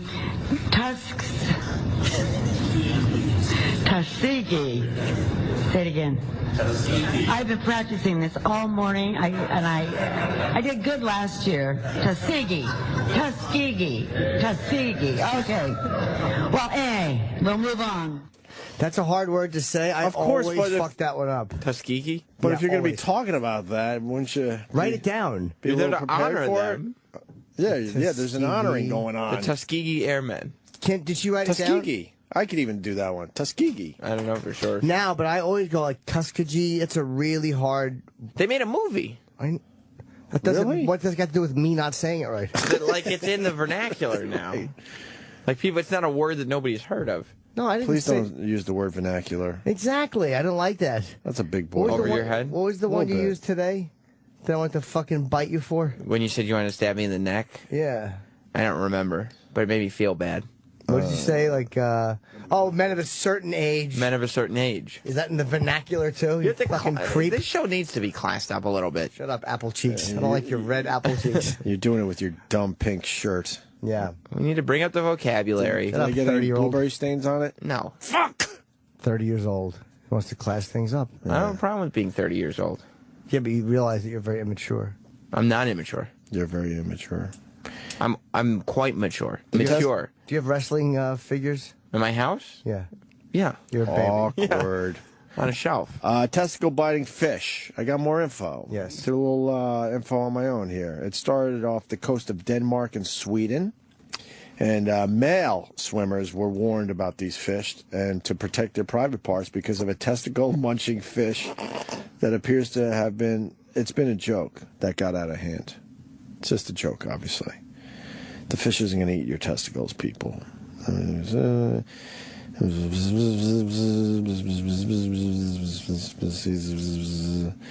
did say that we recommend men to keep their swimsuits tied up until we know if there are more of these fish out there in the waters. So you had to make sure your testicles were all nice and tight in your swim trunks. Why don't all those guys just swim in bathing suits anyway? It's Denmark, Sweden. They all just free ball? Yeah, they don't give a fuck about nudity over there.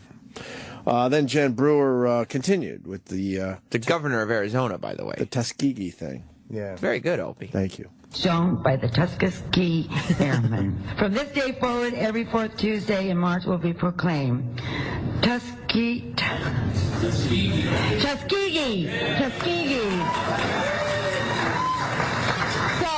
Got it right. From this day forward, every fourth Thursday in March will be proclaimed the Tuskegee Airmen Commemoration Day. Tuskegee. Oh my God. She got it. How could and then you? she didn't get it, but then she got it again. You can't proclaim it Tuskegee Day if you can't say the word. It's not a good honor. It's not true. Tuskegee is a place. It's not like she was disrespecting the airmen. She just couldn't say the name of the place. Right. Yeah, but you can't honor the airmen without learning the name. That's one of those things she trips on. I have the same thing. Hey, we didn't talk about the costumes. Right. The mental cases. The mental case, the mental patient costume for Halloween. England really is a politically correct shithouse. Well, I'm sure we'll follow suit here in America, right? I would think so. What's the deal? You got one of these costumes, as Sam would say, and it makes you look like a mental patient, and they're taking them off the shelves? Whatevs. Well, it's like a horror movie mental patient. Like it's a torn up white straitjacket type looking thing, and there's blood stains all over it, and it's got a mask and crazy gray hair and a meat cleaver, and Looks like a pretty cool costume to wear on Halloween. And since it's England, it's called mental patient fancy dress costume. Costume, yeah. So who had the problem? Well, a charity complained about it. Why? Because they said this is insensitive. Stop listening to these fucking people. We have to say it every day, right? We have to say it every day. Mm-hmm. No one gives a fuck. The majority of people don't give a fuck, so stop listening to that one dumb voice. Well, instead, the Tesco and Asda supermarket chains are no longer stocking the costume, and Asda is donating £25,000. The mental people don't know to the charity that we're making fun of. What? To the charity that complained? Yeah, they donated to the charity. £25,000. I didn't see that part of the fucking story. I just read the dumb headline. It's almost $50,000. They panicked to the point they gave the charity money on top of taking the costumes out of their stores. It's literally like us handing Eric over. £25,000. Almost the whole day. You almost made it. Obviously, we ran out of material, so we have to go to the tried and true. That's fucked up. $50,000. Yeah, and it's not like anybody associates this image with people who are actually in a mental facility. But who gives a fuck? The mental people don't know we're making fun of them. They're locked up anyway. They don't have Halloween there. Well, how about this? If you're an axe murderer, what are you talking about? They have Halloween every day in the mental hospital. It's Halloween. It's always Halloween. Sorry, Jimmy. No, it's like, who cares if it bothers them? Who fucking cares? Donate money. Just what fucking worms people are. There's one of these stories every fucking day. Is this costume in America? No, but maybe, but they're definitely similar costumes to it. They probably, but they'll call it, Psycho Axeman instead of mental patient. I will have a full report on Halloween. It's the first holiday now that my kid is in school. I'm paying close attention. Oh, to see what they change in the school to make sure nobody gets offended. Yeah, because I've heard all the shit from all you other parents out there. I'm going to live it myself now. I want to see those subtle little changes they make. Yeah. Some not so subtle. You think they'll allow kids to come to school with costumes? I'll bet they will allow costumes and no masks. No masks. And my school went through that, just as I was getting out of high school, they started making a no mask rule. Why? Because that's when school shootings started happening. So? And so they didn't want kids wearing masks ever in the school. Including Halloween. But that didn't stop the school shootings. No, of course not. It's not. So what was the logic behind that? I don't know. I know what I'm going to be for Halloween. Yeah. What? I'm going to tie 8 fruitcakes to me, and I'm going to run around and tell everybody I'm nutty as a fruitcake. They're going to be fucking cracking up. What about the... We're staggering to the finish. What about the comedian story? You're making me work way You know too what? hard. That comedian story really did interest me. That Dan... Yes. Nate... Do you know this guy? I don't think I do. If I've met him, I don't remember. We may have bumped into each other in passing. I don't have the story because it was yesterday, and we were so busy yesterday we never got to it. But there's a comic... where is he? Dan... How do you say his name? Nanan? Can you look him up? Dan Nanan, I want to Nainan. He was arrested after punching a reporter after the reporter sent out a few tweets about how bad this guy was as a comic. Well, I wish we had more time with this because there was a bunch of... Patton retweeted, and then I went up on my Twitter feed, this guy's emails. He had sent a bunch of emails to this, I guess this guy or this group of comics who would always shit on him and treated him bad, bragging about how much money he's making and all this stuff, and this guy released the emails and said this guy's the worst person on earth. Who the comic is? Yeah, Dan. And he Wait, does Dan sent emails to other comics? I think it was other comics or bloggers or whatever who had badmouthed him or treated him like shit. Right. So he was writing them emails like, hey, I'm on going first class tonight to make $10,000 doing this and that. What are you doing at 20? Because I think that they had this back and forth. Oh, before. so it's been going back and forth for a while. Yeah. So what? People said he was awful, and then he's like, "Oh, really? I'm awful." And then he sent these. I gotcha. Some emails out there to. He also apparently to show how not awful he really is. Apparently, he bought half of his Twitter followers. Yeah, he admitted that he bought. admitted it. He has a lot of them. Like he paid however much money to get 200,000. So when you learn there's haters out there, and you learned also that you'll never change their mind or their opinion, it's so freeing. Right. I went through a stage. I'm like, oh, he can't. This person can't possibly hate me. And I would try to reason or write back and forth a little bit. And then you realize, oh yeah, they just are dicks to be dicks. And as soon as you realize that you'll never change their fucking headspace, then it's free. Well, his emails were. So why would this guy do that, knowing that he's not going to accomplish anything with that? Because it was anger driven. Like the emails are coming off like, well, I'm having a good time and I'm making a lot of money. But he was literally detailing how much money he was making. And I guess he was sending it to comedians that treated him poorly. And wow, why would he do that part of it's it? Vindictive, it's vengeful. It's like a lot of comedy is based in I didn't get what I wanted. Like Rupert Pupkin when he says when he's getting married and he goes, Rupert, we were wrong and you were right. To me, that's the best summation of a comic desire. It's this moment of vindication or validation, and that you want everybody to see that you were right. God, what a great line, because we all do secretly wish for that. All want But it. when you realize that will never fucking happen, right? It's like, I'll say it again, it's really freeing. So he was writing these emails, which weren't intended to be angry, but I'm reading them and I'm like, this is coming from a place of rage. He's just fucking angry. And then so when he punches a reporter, it's not surprising to me, because he had just gotten so fucking probably fed up with. But I didn't like the fact that you can find the emails on Twitter and they come off as psychotic, but you're not seeing the other guy what he wrote to Dan.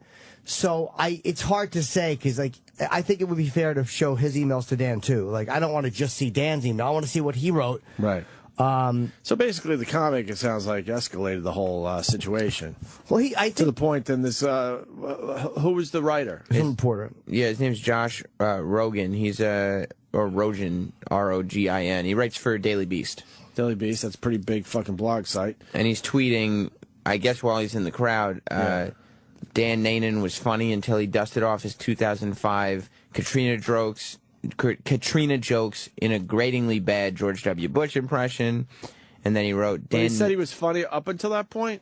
Yeah. And then he tweeted again, Dan Nanan made his umpteenth joke about how Asians can't distinguish between the letters L and R. Election, erection, we get it. So this guy purposely went to his show to really fucking... Well, it wasn't his show. He was the famous comic, right? Or the bigger comic. It was a contest. I don't even know this guy. DC Improv. Well, he's well known in certain, he does political shows and stuff like that. I think he's a clean act, and he's performed for Obama. Yeah. All right. But he was like the host or the professional comedian in a competition.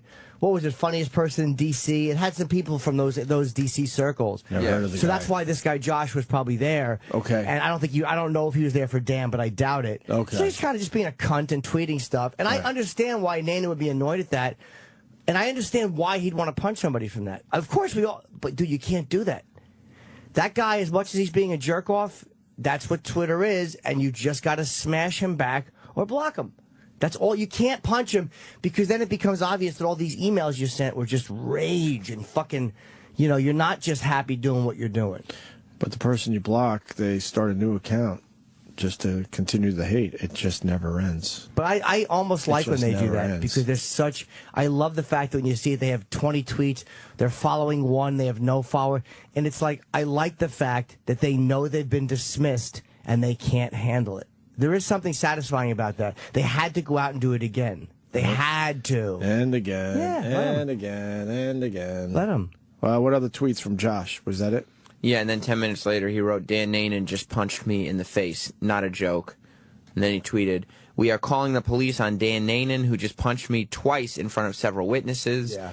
And then he tweeted, D.C. police arrested Dan Nanan for assaulting me. And what a terrible, terrible move that was. I don't know how I don't know the guy personally, What does he look like? I want to see if I even know who he is. You might have seen him. If I've seen his face. But what a terrible fucking blunder. Because that's going to really hurt. Because the gigs he's doing, these fucking $10,000 or $15,000 corporate gigs, now there's a big thing on you being arrested and fucking punched. It's like, that was so stupid, dude. He looks almost familiar, if that makes sense. Yeah, he doesn't run in the same circles I do, so I don't know if I've ever met him. Sure.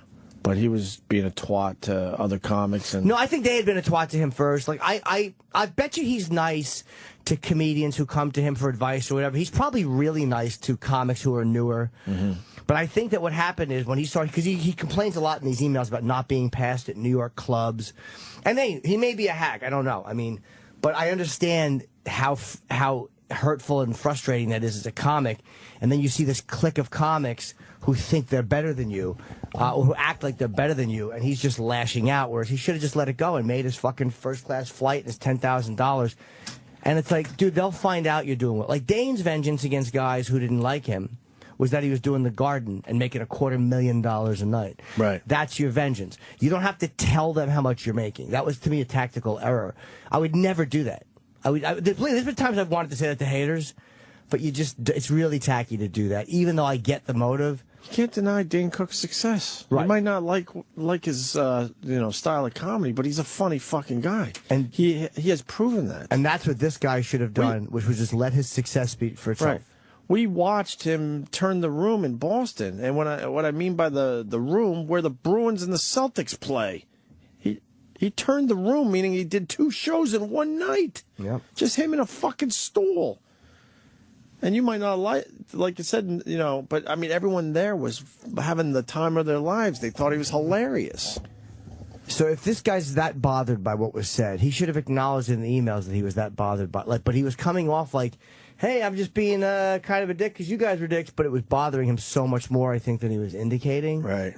So now he kind of looks like a dick for punching that guy in the face. That's a tremendous fucking mistake. And I get why you would do it, though. Like, I understand why you'd want to fucking belt someone in the mouth, of course. Yeah, it's going to cost him some money. Yeah, and it's going to cost him a lot of gig. It's like that because, dude, in a way, that guy being a cunt to you on Twitter, that's part of what Twitter is, and it's frustrating, but you have to hit him back and be funnier than him, or just, again, if you want to block him, block him. Right. Or ignore him. But those emails are kind of embarrassing. I don't know if he's acknowledging that, but there's no way that's not embarrassing. So, I don't really know what he's... I wish I knew the guy. But I don't... Let's see. Sleepin' Warrior writes, can we stop with the hater stuff? Too many people use that word to shrug off legitimate complaints / gripes. But this, but what you're saying, dude, is legitimate gripes or complaints. I don't classify as hater stuff. Of course not. And you know the difference. You just know the difference when you read it or see it.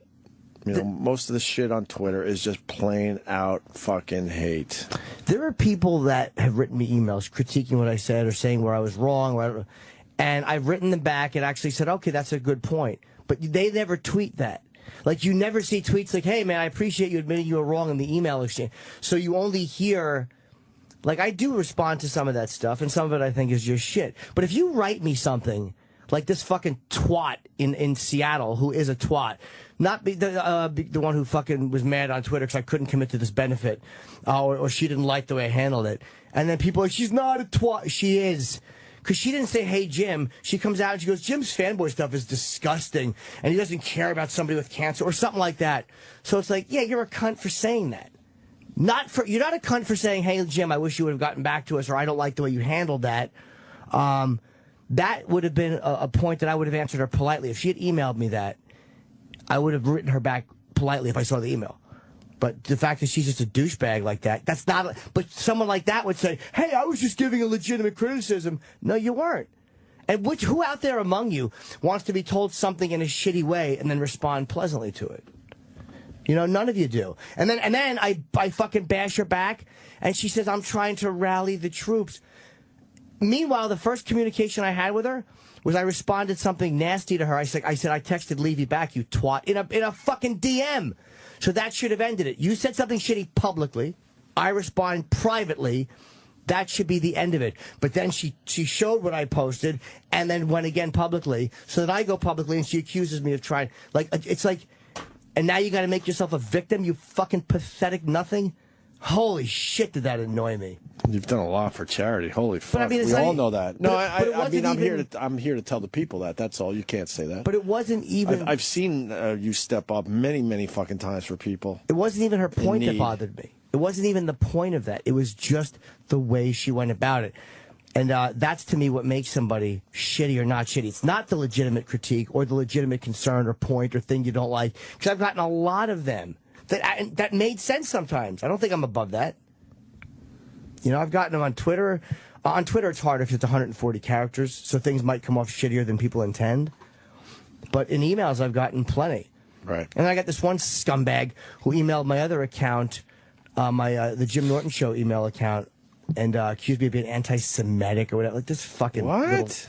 It's just utter nonsense. Over what? I don't even remember. He's a cunt. I wrote him back, which was it was utter nonsense. It's exhausting. Yeah. All right. That's it for today. Yes. Hopefully Anthony will be back Monday. He had 9 teeth removed yesterday. Uppers. All uppers? Yeah. And what, they're doing the downers next week? Yeah. Holy fuck. So I guess it's he's heading toward the false teeth. The false teeth, like we've talked about. I don't want that day to come. I don't want to look at Anthony with false teeth. Yeah. But the swelling and the throbbing pain kept him home today, so. And we're losing Jimmy for a few days. I'll be back Big Wednesday. LA trip, Yeah, right? I'm doing a Leno piece. Nice. November 1st, I'm with Dice at the Beacon Theater. And I guess this is the date now, Friday and Saturday, October 25, 26 at the Comedy Club in Rochester. 2 shows each night. Is that Halloween weekend now? No. When's Halloween? I don't know. When's Halloween? The 31st. Oh, Brock. That's 5 days before. All right, but I can't do Weez in the morning, so I'm flying up Friday morning. Well, how about I do that for you? I might plan a little Rochester trip if you're heading that way. So I would normally have gone up Thursday and done a Thursday night show, but since my manager and agent communicate poorly or whatever it is, one knew I had something to shoot, and the other one didn't know it or didn't know it and forgot. I don't know what the story is, but so a gig was booked, and now there's a problem. All right, we're going to go to Mama San's, though. Relax. We'll get through this. We're good. It's just frustrating. We're good. We'll get through this. Halloween's on a Thursday, so you know. Of what weekend? Or whatever, you know what I mean. The 31st of October. Okay, the weekend good. after that. All right, so good. I might be able to make a Rochester trip work. Cool. All right, guys. Thank you very much. See you. Have a good weekend. Yeah, have a good weekend. And, the show continues on the Twitter and all that. Most of you, I mean, I want to acknowledge most of you are cool as shit on Twitter. And Delightful. I appreciate that. Unfortunately, a lot of times the haters get a little more attention than they should, I guess. So I know most of you guys are cool as shit. I'm Opie Radio on Twitter, one word, OPIE Radio. And, of course, Jim Norton on Twitter. Not Sam. Ugh, God, fucking promote you today. Fuck. Why can't you be good about it and nice about it? I was. No, you started going, ugh, I don't want to do this. Oh, fuck. You did that all out loud. I verbalized that? That was verbalized, That and was I supposed heard to it. stay in my head. I'm really sorry about that. That's cool. Fucking asshole. And Anthony Cumia on the Twitter. CUMIA. We'll see you guys Monday.